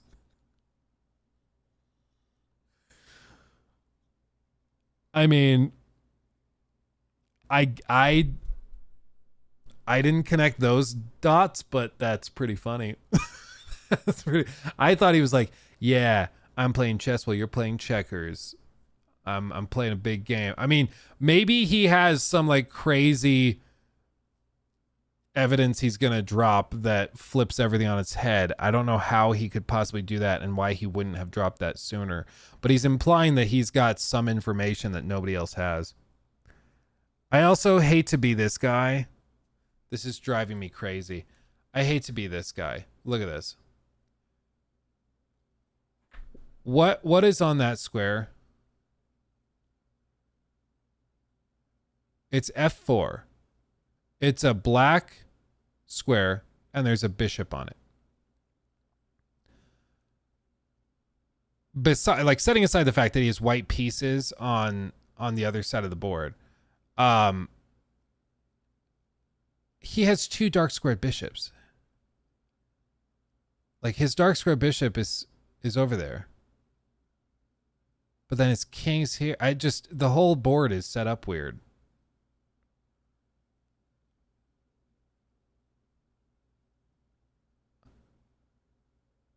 I don't know, man. This is triggering the hell out of me. As somebody that plays chess, this, like, maybe it's AI generated. Yeah. Because it looks like there's a missing row. It looks like there's not. Because in chess, when there's eight squares out, that means the final one corner is going to be white. The one opposed to it is going to be black, and so on and so forth, which makes sense. If you have a bishop or a queen in the corner, it can go all the way to the other side, to the other corner. But with this, it looks like it's a white square in this corner and then a white square in the other corner. So it's only 7 squares deep. So it does kind of look AI generated. I don't know, man. Or it's just set up very wrong. Yeah. Shout out to the chess club.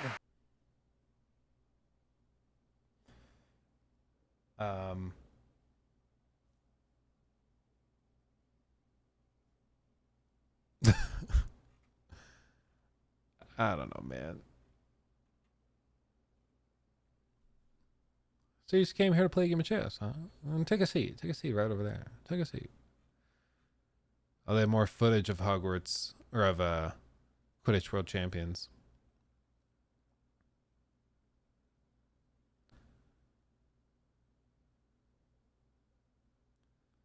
I don't know, man. I hope it's really good. I hope it's fun. But Quidditch as a game just doesn't really make a lot of sense. So I don't know how that's gonna translate. Okay. Yes, we do have a podcast with Jor coming. Don't you wait. We're doing it.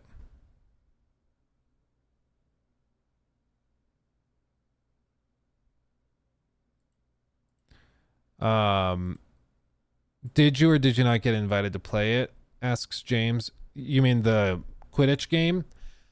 If I was invited to play it, I wouldn't be able to tell you that I was.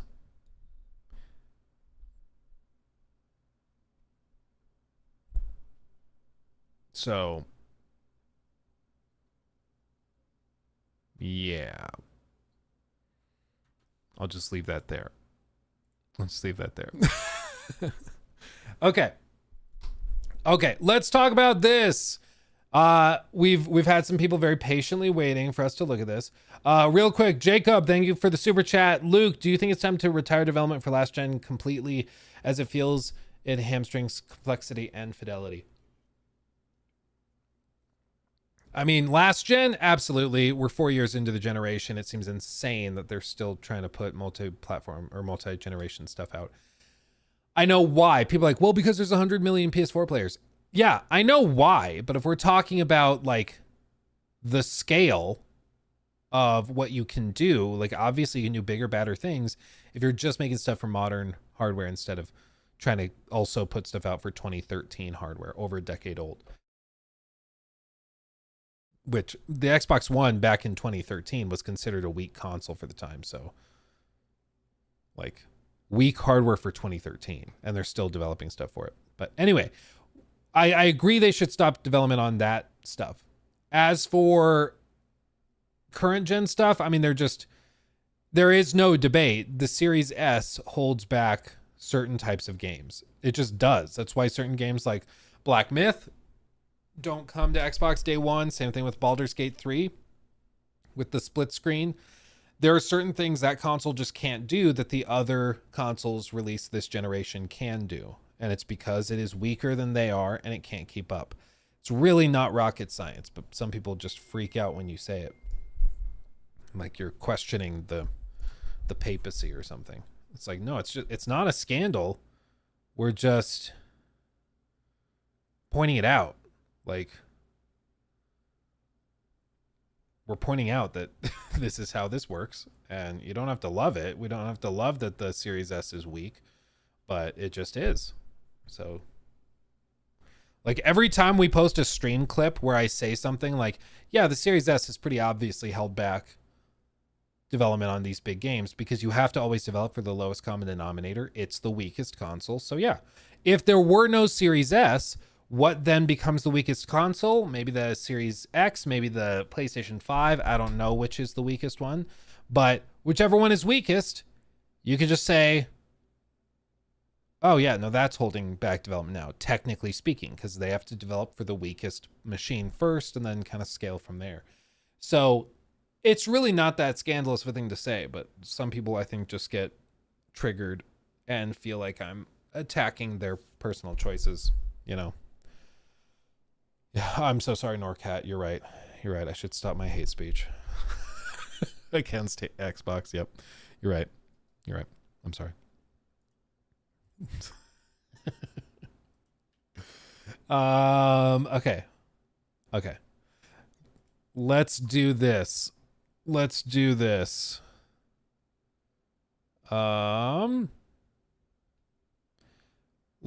talk about this. Like I said, we've had some people request that we check this video out. We gave it some time to perform on its own, but now I want to see what we're dealing with. I can't guarantee I will watch the whole thing because it's 20 minutes long and we do have the podcast, but I'll try to work through it. Okay. So let's see. News segment. All right, how Bethesda doomed the future of Fallout from Dr. Skipper. This video comes highly recommended from multiple people in chat. You guys are saying that this does a really good job of breaking down the situation. And you guys know me, I love to discuss, that's a little Freudian slip, discuss our Todd. I love to discuss our Lord and Savior, God Howard. Praise be. I need everybody in the chat to say praise be to Todd. May he guide us in paths of 7 out of 10 gameplay and Creation Club microtransactions that are totally not microtransactions and are actually totally just mods that you support through money. Granted, it sounds like paid mods, it sounds like microtransactions, but it's not. It's totally a different thing. You know, we also have to get dressed in the proper garb to honor Todd. Okay? Hold on. Hold on. Hold on. This is the coat that Todd wore on stage 6 years ago to announce The Elder Scrolls 6, Fallout 76, Starfield, all of that stuff. I'm going to wear it for probably 2 minutes, and then I'm going to start sweating so profusely I have to take it off, okay?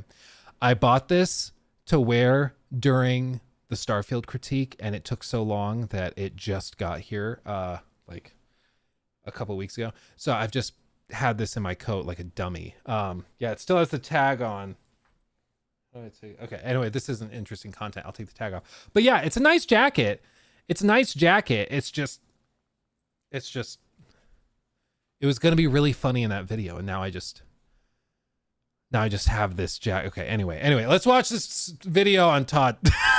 Ripping the band-aid off, Bethesda is ruining Fallout. By saying this, a lot of you just went, yeah, and the sky is blue, while a majority of others just went, what are you talking about? Have you seen the overall sales and recent Steam charts and recent popularity? So to explain what I'm saying, I need to acknowledge that at one point in time, Bethesda saved Fallout. When the company Interplay/Black Isle that made the first 2 games went bankrupt, Bethesda took the IP under its wing and created Fallout 3, which was a lot of people's entry to the series. Then in 2015, it happened again on the PS4 and Xbox One with Fallout 4, bringing an entire new generation to something even more accessible than Fallout 3, which was even more accessible than Fallout 2. And then later you got to watch a bunch of fun videos about Fallout 76. And now in 2024, a new Fallout TV show has boosted up all the games and brought people who didn't even play video games to Fallout. Fallout in general is popular, but is now only so popular due to momentum. The momentum of a new show, but when that dust settled, what was revealed is now a big wasteland. Ironically, a wasteland for Fallout. So despite the big numbers and everyone playing the games again, Bethesda is still ruining Fallout right now, in real time. Not because they made games that some people don't like, but even more cynical reasons. Greed, jealousy, entitlement, all behind the coddling of laziness, pride, and hypocrisy, defended by the veil of success, love, and validation. And if someone doesn't interfere soon, the IP will be consumed by the sands of the wasteland. So let's go down this rabbit hole of why Bethesda is ruining Fallout. It's a fair question and I'm glad he referenced the fact that by some metrics, it's actually doing the opposite. By some metrics, like player counts for Fallout 76 and stuff, you could look at it and be like, wow, Fallout's bigger than it ever has been. They're making more money. And like, this is the thing that Todd will do he did it with Starfield all the time, where people are like, so there were some mixed reactions to Starfield. What did you think about that?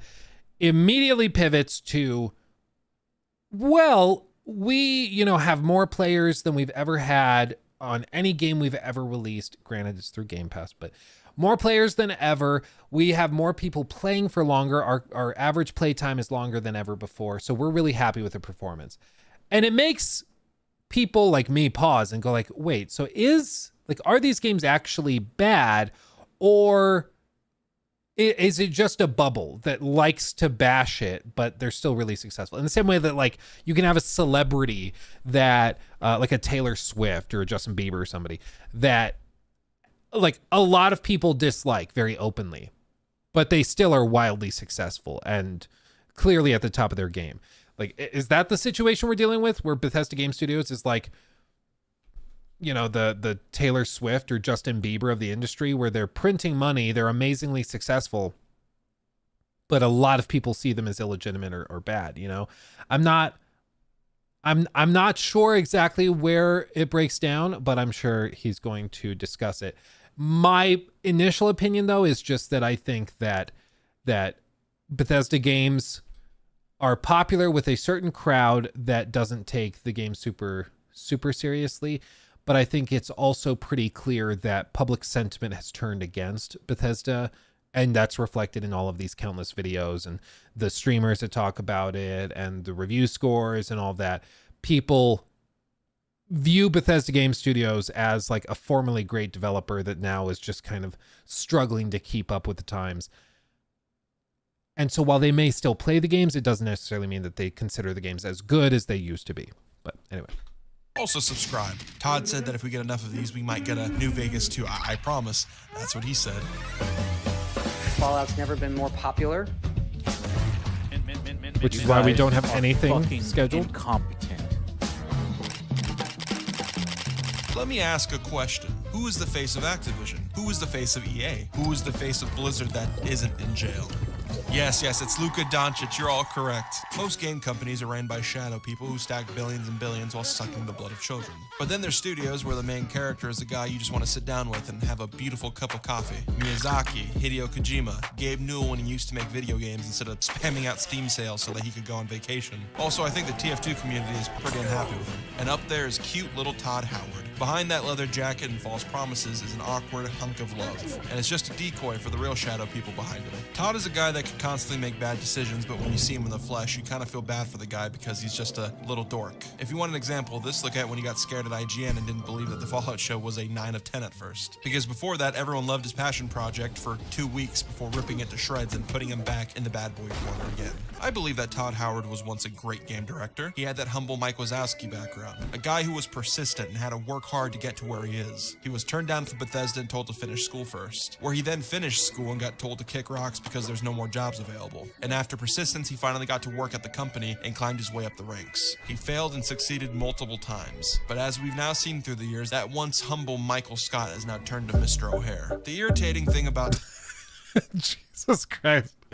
I was like, the Mike Wazowski that's actually pretty solid because he does have that just kind of aw vibe, you know, where you just, I don't know, people frame Todd as like, you know, an evil mastermind, but he just doesn't have that vibe, you know, he just doesn't.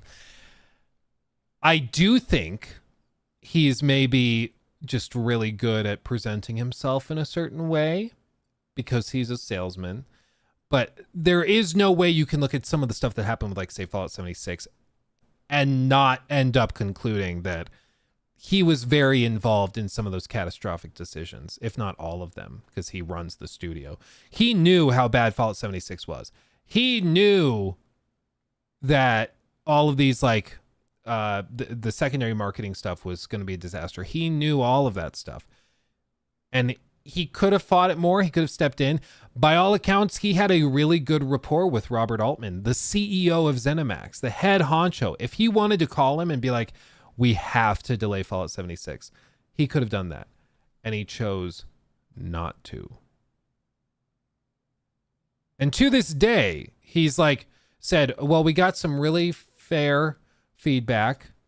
So we're going to do better. And it's like, that's a weird apology, man. You're just like, yeah, we got feedback. We can do better. We can grow.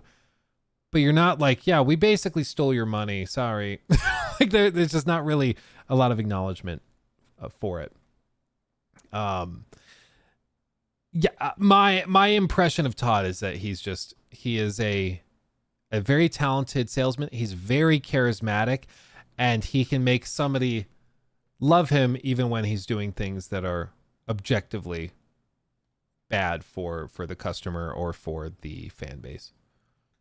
Todd and Bethesda is that they're also the luckiest game developers of all time. They're the only studio that constantly gets bailed out of mediocrity, having it be swept under the rug. And I used to think this was only a recent Bethesda thing, but with hindsight observation, this has always happened. Valve games have stood the test of time from groundbreaking mechanics and innovation, with the biggest critique being that they don't make games anymore because of the success of Steam. And in the case of TF2 recently, value monetization more than their current online games. But as we saw recently with a game like Half-Life Alyx, Valve still makes games when they want to innovate and push new technologies. Bethesda is not Valve. They are constantly being bested by other studios and have no competition, which has made them incredibly stubborn and borderline delusional. Bethesda in their prime was a hungry and driven game studio, wanting to make the best action adventure games with some of those old RPG elements. Elder Scrolls was an original IP that was constantly evolving. Daggerfall, Morrowind, Oblivion, with Oblivion being a big step up from Morrowind. While Bethesda was going on this run, Interplay's role-playing games like Baldur's Gate and Fallout were collecting dust, since gaming was evolving, and Interplay saw no profitability making look-down in-depth RPG games. But then comes in a savior, Todd Howard, who... Yeah, baby. And Robert with his big checkbook. I think just a part of the problem, though, with BGS that you can't ignore is not just like they get bailed out by modders and stuff, which they do, but there is like a weird thing with the community, with the fan base that refuses to hold their feet to the fire. Even with Starfield, like acknowledgement of criticism is anathema. They don't acknowledge it. They don't talk about it. It's weird. And even now, like Todd will only really go on friendly territory.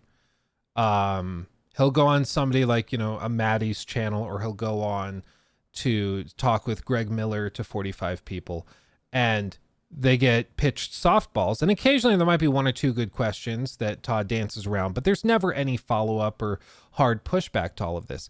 And I don't think it actually helps Bethesda, because I really do think that Todd and his merry band of devs are in a bubble. They don't look at critical feedback. They don't see any of that. And it's just weird. It's just weird. I think that it doesn't help them to just ignore the critical feedback. That's my perspective. And ignoring it actively harms future projects, because then you end up with the same design mistakes being made from release to release to release to release. He likes the look of Fallout and the aesthetic of Fallout, and said by him himself, if this thing's just gonna collect dust, let me play with it. A bunch of the people who run the company knew the people at Interplay, and we pestered them and pestered them. Like, are you guys using Fallout? They weren't doing anything with it. Keep this clip saved in the back of your brain because it's really funny with hindsight. I love those dear hearts.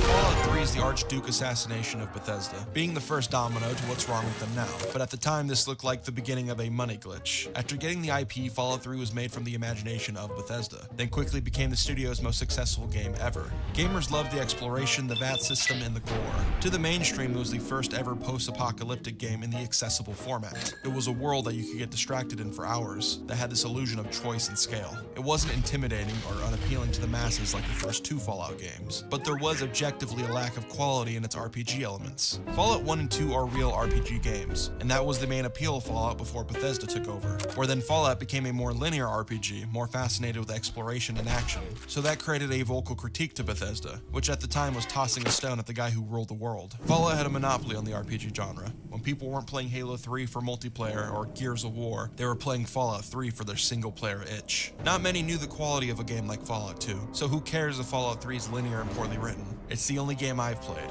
and with no competition, it's fun to use VATS and explore the wasteland. And people loved it. Bethesda was revered and Todd Howard was a new god. So Todd sat down and thought to himself, let's make Fallout 3, but in Elder Scrolls.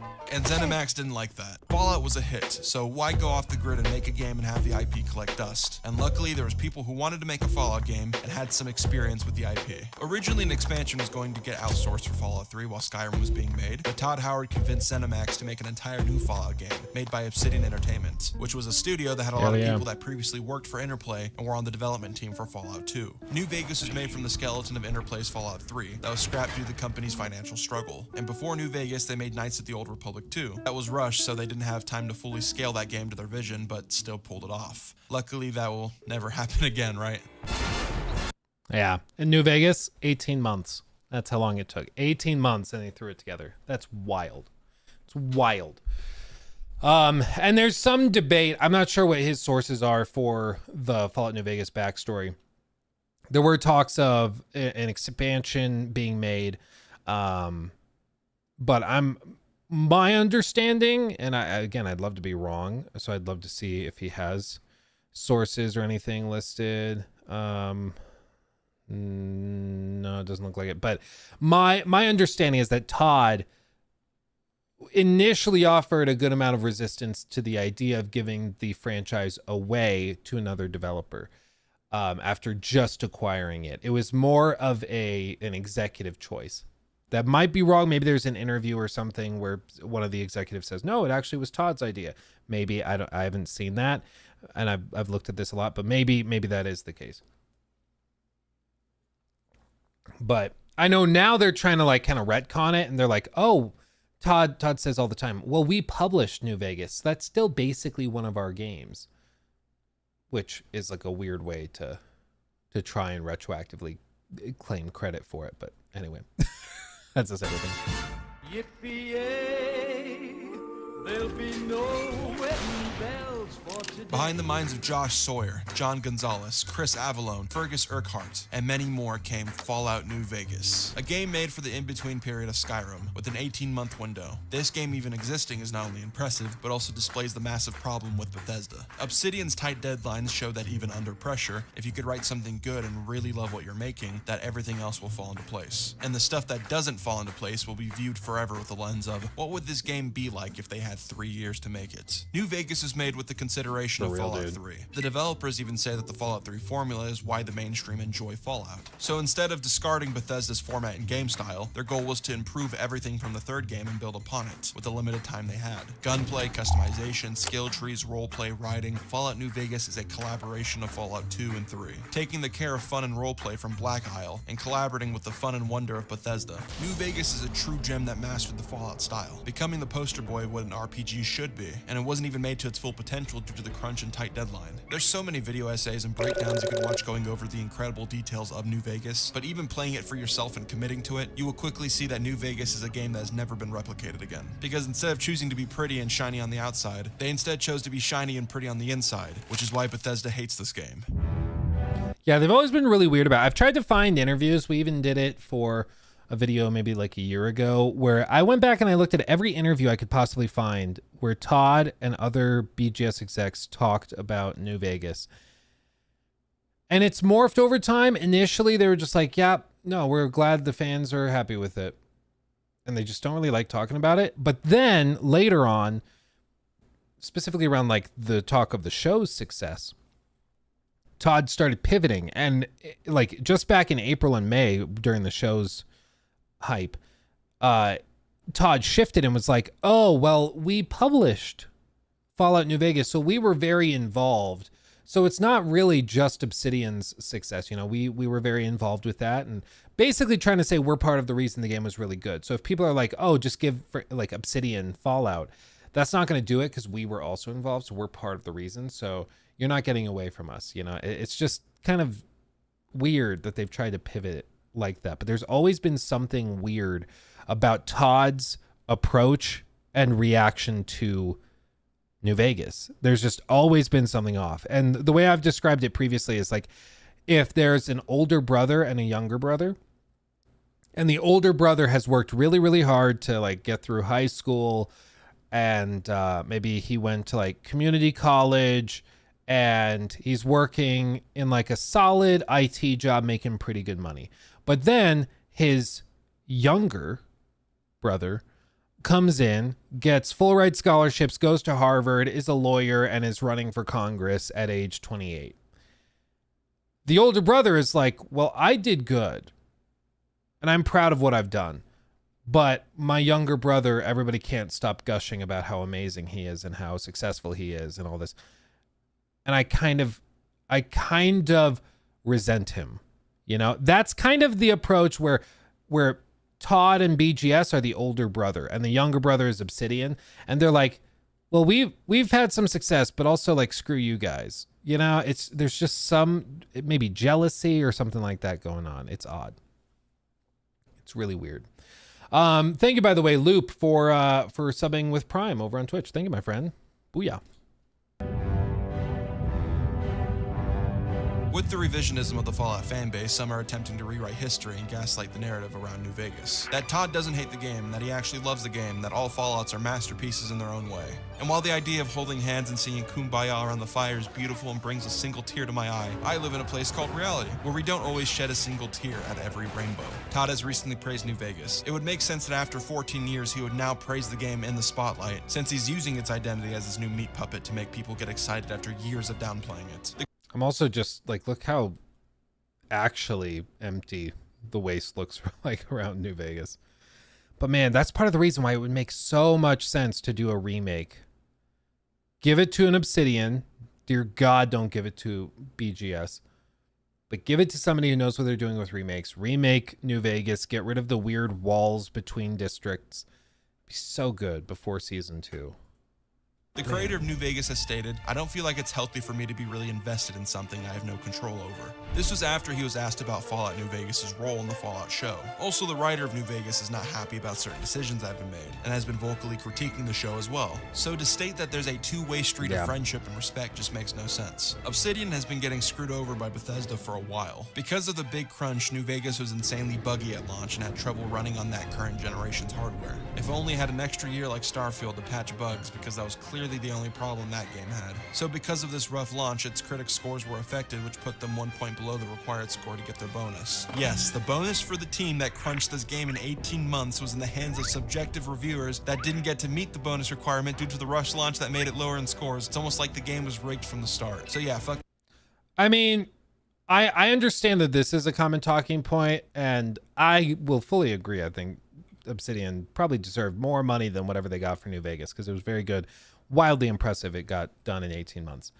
That being said, when you sign a contract for like putting on a game and putting it together, and you know you have to meet this threshold and hit this threshold for your bonus. Like, you signed the contract, you didn't hit the score, so you don't get the bonus. Like, I've never found that to be like the big smoking gun for how evil BGS is that some people point it to be. Like, yeah, they didn't hit it. It sucks, but the game was also like super freaking broken at launch. And I understand why, because they rushed it. They didn't have time to get it polished up. I totally understand that, but it's also like, that was the deal. You know, it's just, I don't know. I've never thought that was a fair point to like demonize BGS. There's plenty to demonize them over. You guys know me. I have no problem with demonizing BGS and some of the people involved with their stuff, but this I've always found to be unconvincing. That bonus. The game didn't get as high of scores as Fallout 3, but the noise and praise were higher than Fallout 3 for sure. The vast details and choice in New Vegas made Fallout 3 its bitch. A real RPG, a game where you could actually carve out your destiny, a game with real consequences and choices while also being a more in-depth fun shooter. New Vegas quickly became the poster child for what a video game should be, and its humble roots even made it more beloved in history. What these guys did in 18 months, most people can't even do today with 4 years. I like Cyberpunk as well, but like, Jesus, imagine that budget and time in these guys' hands. With the success, there was a change in Todd. The little nerd who loved video games got angry. He got bitter. He stuck his neck out for this thing to be made. He originally wanted Interplay to share the IP so that Bethesda could have fun. Well, now he did the same thing back and got upstaged. Then after this, Todd released Skyrim, and it became the biggest game of all time. Sure did. Skyrim was the peak of Bethesda style. Skyrim scaled back even more from Fallout 3 in terms of roleplay and doubled down on the vision of being an action RPG. And in the result of that, Skyrim was a huge success. It's weird looking at Skyrim from a modern viewpoint because while Skyrim truly changed gaming, Bethesda also learned all the wrong lessons from its success. Skyrim is a really bad RPG, especially compared to KOTOR, KOTOR 2, New Vegas, but it was the spark of action-adventure games. At the time, yeah, I think it's very important for people to understand what BGS games are. They're not narrative RPGs, and they haven't been probably ever, honestly. What they make, I and some other people have called like a sandbox RPGs. They are games where you run through big open worlds and you just kind of do whatever you want. And you don't take it that seriously, just like a toddler playing in a sandbox. You just don't really think about it too hard because it'll hurt your brain. And you have fun. You know, you just have fun. You don't stress it. New Vegas was a narrative RPG while also doing the other stuff that BGS did in Fallout 3. And it was very, very well received because of that, because a lot of those narrative RPG fans don't often get a really good fix. And I think some people, especially after New Vegas, started to try and hold BGS's feet to that same fire. Be like, why aren't you making narrative RPGs? And like, well, it's just because we don't really do that. So Skyrim comes out, not really a narrative RPG at all, very lighthearted. It's a junk food game. Don't take it that seriously. You're not going to get any real sustenance from it. Fallout 4 comes out, similar story, but they started pretending like they were a super serious narrative company. And I think most of that lands at Emil's feet. And I'm guessing he's going to bring up Emil because I don't think you can get away from him. In these discussions. Skyrim was a lot of people's first time ever really feeling like they were in a fantasy world that they could explore and be powerful in, similar to how people felt with Fallout 3. Nowadays, the combat is jank, the skill tree is overpowered, making you a god with no consequence, and yeah, the RPG is down to pick A or B side and eventually everything falls into place. But compared to Fallout 3, New Vegas, and even Red Dead 1 to an extent, it was magical, pretty, and huge. I quoted this from Joseph Anderson in my Starfield video, but Skyrim is a shallow puddle, but it's just so much fun to splash in. I look at Skyrim with cynicism now because as good as Skyrim was, it's aged and everybody has done something better than that game since. Skyrim was way more successful and popular than Red Dead 1, but Rockstar ended up making Red Dead 2, which some say is the most immersive open world game of all time. That Dark Souls game that came out in 2011, yeah, that studio made Elden Ring. The point is that there's been a lot of evolution in gaming since then, and while studios have been upping their A game, Bethesda has been on nothing but a downfall. After the success of Skyrim, Bethesda got an ego. Todd made the most successful game ever by doubling down on what people said he was doing wrong after the comparison of New Vegas and Fallout 3. So he was going to do what he did before again and trust his gut. He was going to bring that Skyrim mindset to Fallout again, scale back even more on that RPG element, and get even more linear. They're going to stay on the same engine. They're going to do... Yeah, I think what he just said is pretty profound. That Skyrim popped off after doubling down on the things people gave him crap for in Fallout 3. And so he's like, okay, well, watch me now. And just kept doubling down and just doing whatever he wanted to do.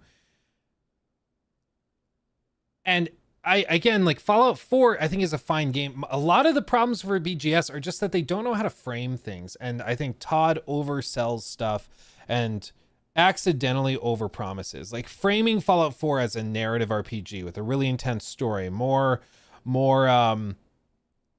but like, you know, there's more lines recorded for dialogue, there's more characters than ever before, there's higher production value in cutscenes and stuff than ever before. They push all this stuff and then you get the game and you're like, oh, but the narrative sucks. So why did you make that the selling point? Now I think the game sucks, even though the rest of the game is pretty solid as like an adventure game. It's really good, but because you sold it to me the wrong way, it feels bad now. You know, it's like if you give somebody the keys to a car, and you're like, yep, this car is actually watertight, so you can take it and drive it in the ocean. The wheels will spin basically as like a mini propeller, as if that's how that works. And you can actually use this car as a boat. And then you take your car, you drive it into the ocean and it sinks. You're going to get out and be like, what the hell, dude? It didn't do what you said it was going to do. You promised this and you really failed to deliver. And they're like, okay, yeah, we're sorry you didn't like the boat feature that didn't work, but it's still a really good car. And you're like, well, it's kind of too late. My experience has been pretty significantly tainted as a result of this. I can't unwater it, you know, like you sold me on this one idea. And then when you failed to deliver that on that one idea, you pivot and try to go like, well, but the rest of it's good. And it's just, that's not how that works. Do what others can't. They're gonna make a Bethesda game, because Bethesda games are something no one else can make but Bethesda. Bethesda became secluded. Instead of spreading out and being charitable, giving people cracks at different visions under their IPs like they once did, they became a studio of doubling down on their independent visions. A huge complaint of New Vegas today is that it feels janky and old. And yeah, that's true. God willing, you will not leave this valley. It even felt old in 2010. And since New Vegas, Bethesda and Obsidian haven't collaborated. So Obsidian never got to make a more modern game, which also makes no sense. Even with Fallout New Vegas not selling as much as 3, the game is still revered as the greatest RPG of all time, and still sold well for...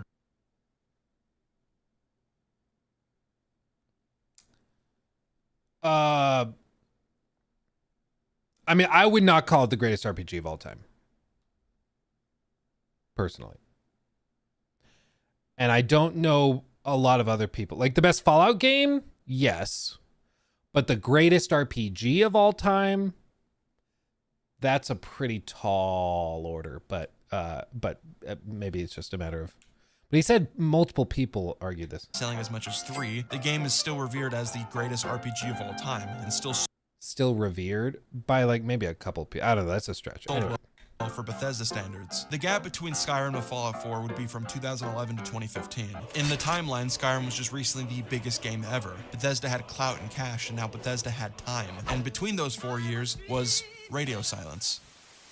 Even from a business standpoint, it makes no sense. In the past, ZeniMax was asking for more Fallout when Fallout 3 was a success. So that's why New Vegas was on that crunch to chase that high, which it did. And then after New Vegas, you have Skyrim being the biggest game ever. And being the biggest game ever is followed by no urgency or pursuit. It has to be because Obsidian didn't want to do it anymore, right? After that crunch and getting fucked over on that bonus, they were like, nah, let's not do it anymore. Nope. Chris Avallone, the writer for New Vegas, states that New Vegas 2 was pitched and denied. When asked why Bethesda said no, he said that question has kept him awake at nights for years, and then states that the team repeatedly asked to do an Elder Scrolls spin-off in the style of Fallout New Vegas, or anything in the Fallout world for years, to then be told nope again. He even pitched it the same way. So this brings up Boogeyman claims of why Obsidian didn't work on anything for Bethesda.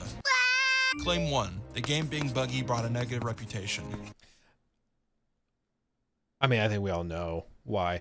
This in light of the recent interview that Todd did with, I think it was the one with Maddie, where he just said, I think it's okay for people to miss things. I thought that was very telling, because it's basically, I think it's okay if we spend a decade between Fallout games and then we bring them something so they get super hyped over it. I think that's Todd's new approach, is he will wait, spend lots of time working on something that you may or may not like, but it'll wait so long that by the time you finally see it, you're just so excited to get another fix that you don't really care what it's like, because the hype will carry it across the finish line. I really think that's it. Like at this point, I think BGS games are not just sandbox games. They are games designed to try and hype up the fan base. And you saw it with Starfield. You saw a lot of people really disappointed about Starfield after they played it. And so I think that that's a big part of it. Brian Lee, thank you for the very, very generous $20 super chat. Huge fan. Do you have a process when it comes to making your scripts and talking points flow better on camera? Love you. Honestly, a lot of it is just experience. I wish there were like some magical answer. But a lot of it is just years and years of rambling at glass and silicon. And so I think that that's a lot of it.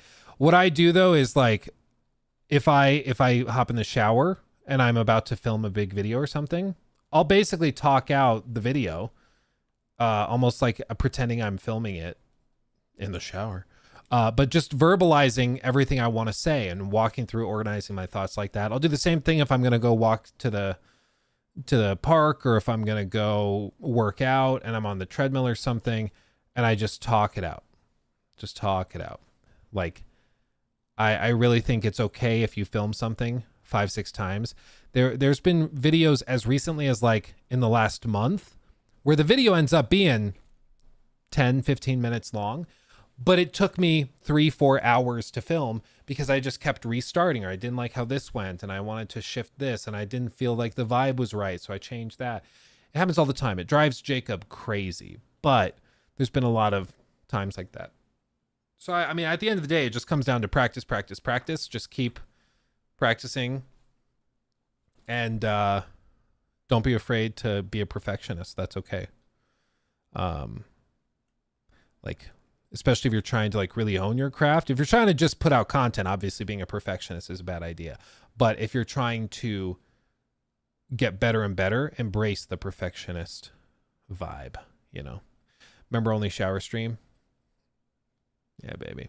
I will say I might have a surprise stream for you guys this weekend. That might be pretty fun. ...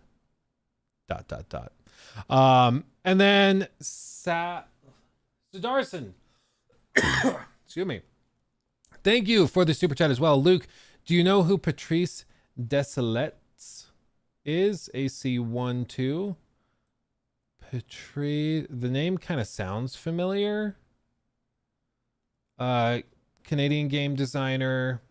Oh, the guy that made AC. He was like the OG creative director on AC 1 and 2. Yeah, and then he did he was the creative director for Sands of Time. He did Ancestors, Humankind Odyssey. Yeah, I mean he is a literal OG. I don't really know what he's up to now. Founded Panache Games, worked on Ancestors, The Humankind Odyssey.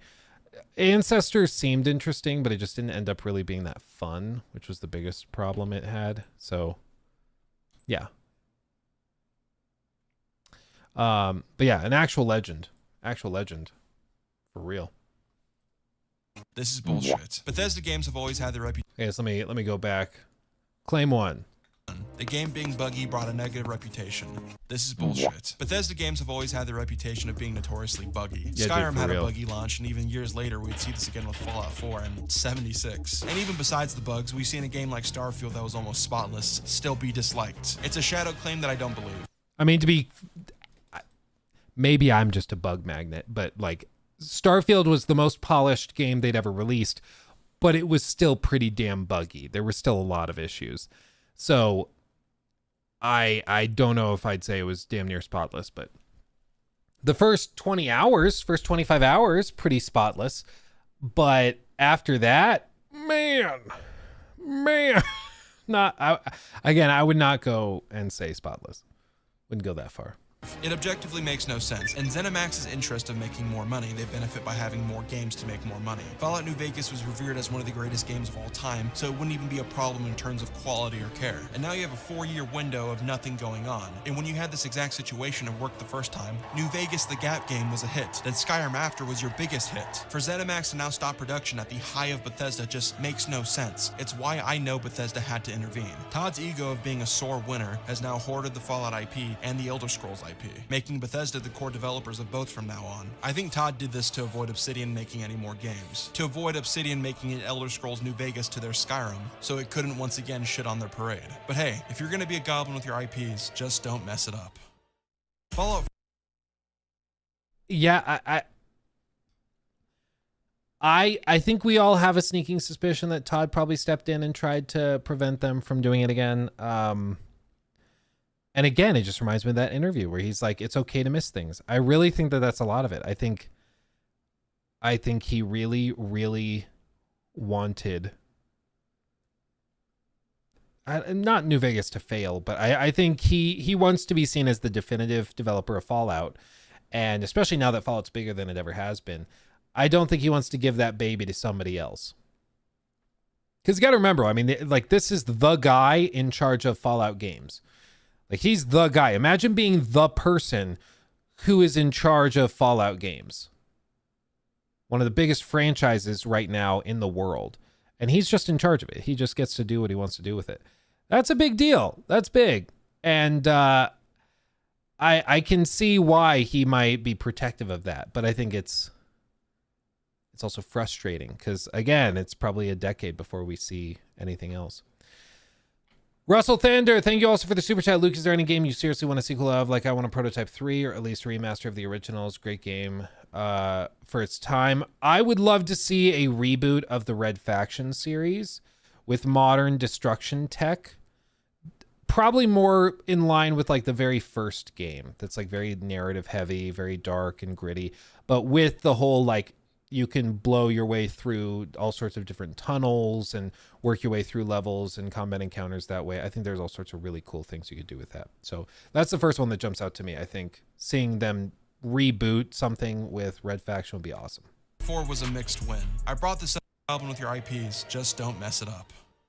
Fallout 4 was a mixed win. I brought this up in my Starfield video. Fallout 4 made it so that Fallout played more like a modern shooter that isn't from 2005. The gunplay was pretty ass compared to other games at the time, but it's still real gunplay. The world was fun to walk around, you're able to loot, craft, and explore. The plot was horrible, the world building was bad, and the RPG was the worst it's ever been. The launch was also buggy and everything releasing around it was way better. Once again, those assholes who made Dark Souls in 2011, yeah, they just made Bloodborne, you know, one of the greatest games of all time. Witcher 3 came out, also a really good game. But besides all this, Fallout 4 sold well. It was the best launch for Bethesda ever, actually. Overall, Skyrim is still on top on sales, but in that small release window, Fallout 4 skyrocketed off of anticipation alone. The last Fallout game was 5 years prior, not including New Vegas, 7. But this is when Todd was flying too close to the sun, because in doing so, it regressed a lot from even Skyrim, which already regressed from previous games. It was too linear and dumb, without care outside of cosplay. So once again, like Fallout 3, it was on paper a success, selling 13.5 million copies, being the most successful in the Fallout series. Fallout 76 was a colossal failure. The pride and lies of Todd catched up to him. He couldn't run from this one. Where New Vegas was a rush game made with love, Fallout 76 was a rush game made with greed. Like Elder Scrolls, instead of letting someone else ever try to upstage them again, they wanted to keep the IP alive via live service. They scanned people, made false promises, and years later try to rewrite history. Because if something doesn't work at Bethesda, it's never a swing and a miss, it's just that people don't get it yet. Dude, and that's what drives me the most crazy is that it's like, again, in that interview with Todd, where he's like, some people liked our games, they liked Starfield, other people liked it less. It's like, no, Todd, they didn't like it. It's not that they liked it less, it's that they just didn't. Like, he can't even acknowledge that some people don't like his own games. Like, it's crazy. It's crazy. So after dropping the ball, what does Bethesda do? Do they finally give in, stop hoarding the IPs, and work on their next game Starfield while a new Elder Scrolls or Fallout gets co-developed? Nope. They announced their next Elder Scrolls game in 2018, then they don't release their next game till 2023, and then they start working on that game from 2018 after their 2023 game. And guess what? That 2023 game is outdated. It's worse in RPG mechanics from Fallout 4, and also worse in gameplay. Bethesda games can be enjoyed by people. That's okay. They're dumbed down to be accessible, but because they're so dumbed down, it makes them not great games. So if their games are not amazing, why the fuck are they gatekeeping them so hard? From the time of Fallout 4 to Starfield, From Software released Bloodborne DLC, Dark Souls 3 DLC, a Dark Souls 1 remake, Sekiro, Elden Ring, DLCs to both of those. It's just Fallout 4 was so old and shit, and Starfield was old and shit. I know studios have a reputation of cracking the whip on developers, but at least after those cracks and brutality, you get a Red Dead Redemption 2, or a Halo 2, or even a New Vegas. Yeah, GTA 6 took forever, and it looks great and will most likely be amazing because Rockstar hasn't dropped the ball yet on their single-player campaigns, so they have the right to go ghost mode and have it be okay, because when they come back, you could trust it. Starfield is not a game that takes 5 years to make, and that's being generous counting 76, that was made with tape and spit. 8 years to work on this piece of shit game? From Skyrim, it's been a downhill slope. Each game is getting worse, and now you want us to be happy that Elder Scrolls 6 is getting made on that same old-ass engine with a little bit of polish that still has the NPCs being dead on the inside. I have a video about Starfield, but Bethesda doesn't make good enough games to be this greedy. In 2021, Microsoft bought ZeniMax Media, so they own Bethesda as a publisher, even though Bethesda operates as its own studio. The purchase was for $7.5 billion. Now, Bethesda is owned by Microsoft. Starfield is a bomb. Your next Elder Scrolls game isn't going to be out for like another 5. Well, again, we have to be accurate. Was Starfield a bomb? I think for Game Pass, no. It's hard to tell without their internal metrics, but we do know that the average player time or average play time for Starfield, according to Todd, was about 40 hours. That's damn good, especially with how many millions of players they had jumping in that. So even after, like, it's why we have to be precise with this stuff, because with streaming services, it's not about what people rate the game. It's about how much time they spend playing it. So for Starfield, if that game comes out and it has an average critic score of like 7 out of 10, if they're getting however many millions of hours played, it doesn't really matter. Like it really doesn't matter that the reviews weren't amazing, because people still eat them up. Like, they played it, they did the thing. Like that's all Game Pass is really about. It's getting you to pay a monthly subscription and spend hours on the service so that you get hooked on it. That's the whole thing. That's the whole thing. And so for Starfield to crank out lots of hours played, I think that's exactly what they wanted it to do. And so by that metric, it probably was considered a success. Even if it didn't sell great on like Steam, even if people refunded it, even if people reviewed it poorly after spending 40 hours in it, I think it still gave them the hours played they wanted. Didn't impact Game Pass subscriptions though, raised them 1%. Yeah, well, there's, as far as I can tell with Game Pass, there's kind of two types of projects that they're doing. For one, they have growth games and projects, and then they have games that are designed to crank out gameplay hours. And I think Starfield was a gameplay hour game, and they would, of course, loved for it to have been a growth game as well, but it evidently didn't end up being that. Maybe long-term it will be, but if anything, I would guess that Fallout has been more of a long-term growth thing with younger demographics than Starfield was. I think after the success of the show, you probably saw a lot more teens and 20-somethings signing up for Game Pass to play Fallout 4 for the first time than people signing up to play Starfield. That would be my guess, though. 5 years, so what the hell is happening with Fallout?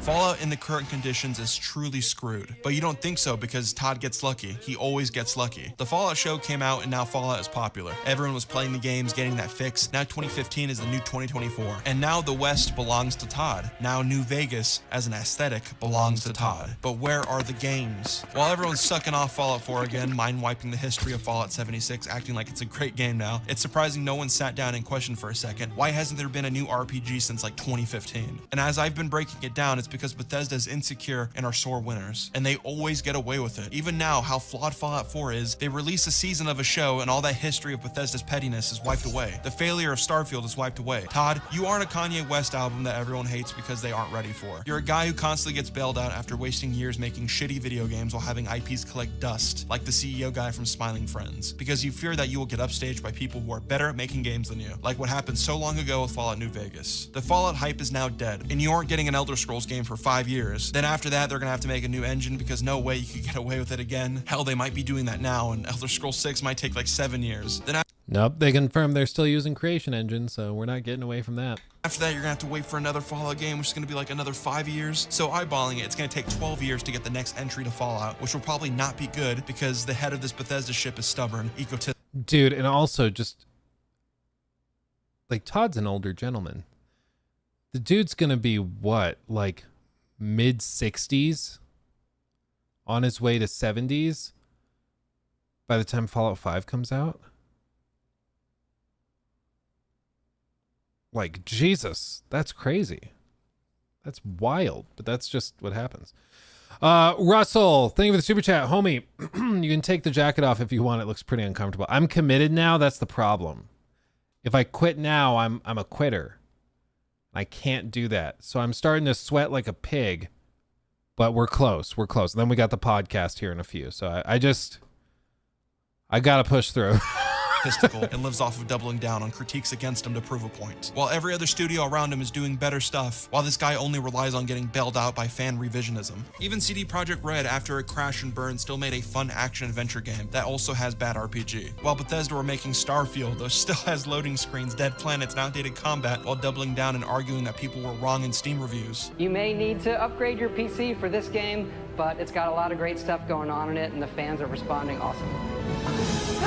From 2015 to now, you could have had 2 4-year developed Fallout games on the same old-ass Fallout 4 engine and having them be hits, because if New Vegas proved anything from 3, you can have both action, fun, and good stories. You don't only have to do one. And if something is great enough in concept, people will brush off its package. Bethesda is truly a gaming cancer. These are not the same guys who made Skyrim, and the only reason people like Fallout 4 because nothing else has been released on that same engine besides an MMO to compare it to. Microsoft, you have proven to be a spineless, money-hungry company, so wake the fuck up. People like Fallout. New Vegas as an in-between game was a success. I know they own Obsidian. It doesn't even have to be them. You can make a new team and rehire the competent people that were left to rot by Bethesda and make a new game. By doing that, people get a new game and you get money. Bethesda does not make good enough games to be such entitled pricks about their IPs, especially for one they didn't originally create, which is Fallout. Fallout 3 was made because it was people wanting to put a spin on something they enjoyed. And Bethesda gave the same gratitude back. And then when Obsidian did it better, they got insecure and wanted to prove that they make better video games. And I've not let anybody have access to that IP since. Nobody wins. If you like Bethesda's Fallout games, you get no Fallout games by them being elitist. Microsoft, after forking $7 billion and having Fallout now be in the mainstream, gets no money. And Bethesda already knows this. They could have been doing something years ago. But keep releasing patches 9 years later that breaks every mod. Keep getting outclassed by modders making passion projects. End of the day, they're winning. They get to play with the meat puppet of something created with love while never sharing again themselves. And they get to be revered for it. I have no love for Bethesda. I think Bethesda sucks, and the only way for that company to survive is to get rid of that upper office. But Microsoft is incompetent, so most likely nothing will happen, and we will continue the Bethesda cycle where the next Elder Scrolls gets a reality check when a lot of people don't like it, and Microsoft realizes that the hood has moved on to FromSoft games. And hopefully they make a change then.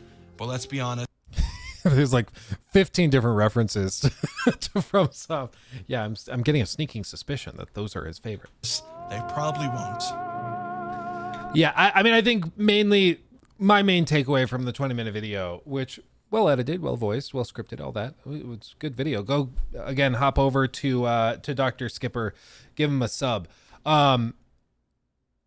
My main takeaway is just at the very end, Bethesda doesn't make good enough games to justify being such pricks with their franchises and stuff.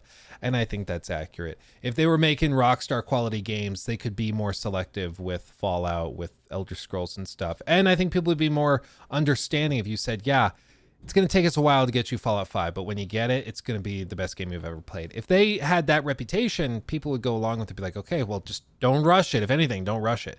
But now people are like, so I have to wait till 2020 or 2035 to get a Fallout game that probably isn't very good. Got it. And I think people are just frustrated as hell with it. Now, I don't think that, you know, just giving a company like Obsidian the keys to the castle is necessarily the panacea that some people think it would be. Obsidian has had kind of a rough go of it in the last handful of years. They've had, you know, some solid games that are like 8 out of 10s or 7 out of 10s, but they haven't really popped off and had one of those masterpieces. And so I don't think that they are necessarily like going to just drop a 10 out of 10 the moment that they get handed the franchise, but at least it would be something. And as of right now, we're just stuck. I think if they were going to do something Fallout related, we would probably start to hear rumblings about it in the next year or so. I would guess they drop an announcement maybe next summer when we get a Amazon show season 2 drop Maybe they announced just a cinematic trailer and they're like 2028 Fallout New Vegas 2 or something. Maybe they do that, because if Phil has any interest in money, he would be calling everybody and setting that up, because that just prints money. I mean, it would just be ridiculous. D1 Avalo, how well do you think Obsidian's Avowed will do? I think it's going to end up in the same like Outer Worlds realm. Probably for most people, it averages out to like an 8 out of 10. I don't think it's going to be a masterpiece. They've said it's smaller in scale. I think it'll be like a solid romp in the RPG hay, but it's not going to be anything like that will blow your mind. That's my guess, at least. But anyway, solid video. But with that, fam, we've got the podcast with Mr. Joraptor here in just a little bit. So I already made the live event for it. Let me go over and copy the link to it real quick. Boop, boop, boop. Copy the link. Copy. So I'm going to put this in chat. Just make sure you open it. Head over there. Stretch your legs. Do all that. Because we're going to head over there, do the podcast with Jor, and talk about Star Wars Outlaws. Real quick, Infinity Project, thank you for the 5. Very generous. Hey, Luke, I was watching your stream from Monday, and it got removed while watching. Did YouTube give you a smack? It got a, like, not community, copyright thing. So I'm trying to get that just taken off. I filled out, like, a little appeal, because it was for like a section of audio, but it was in a section where I was just talking to the camera. So I don't know how that happened. So I think it's just a bug, but I filled out a little appeal thing, and once they grant it, it'll go public again. But I just privated it in the meantime. Otherwise, it's like I could leave it unlisted or public, but I think it was only available in like one country, and it was like Germany or something. So yeah, anyway, we're working on that. Anyway, I'm going to take off this jacket because it's very hot. We're going to cool down, and then we'll be back with Mr. Joraptor soon. Again, click that link that's in chat to head over to that event. If you're watching on Twitch, we'll just go live again here in a few minutes with the one and only Joraptor, okay? Much love, everybody. I'll see you very, very soon. Hugs and kisses. Bye-bye. See you in a few.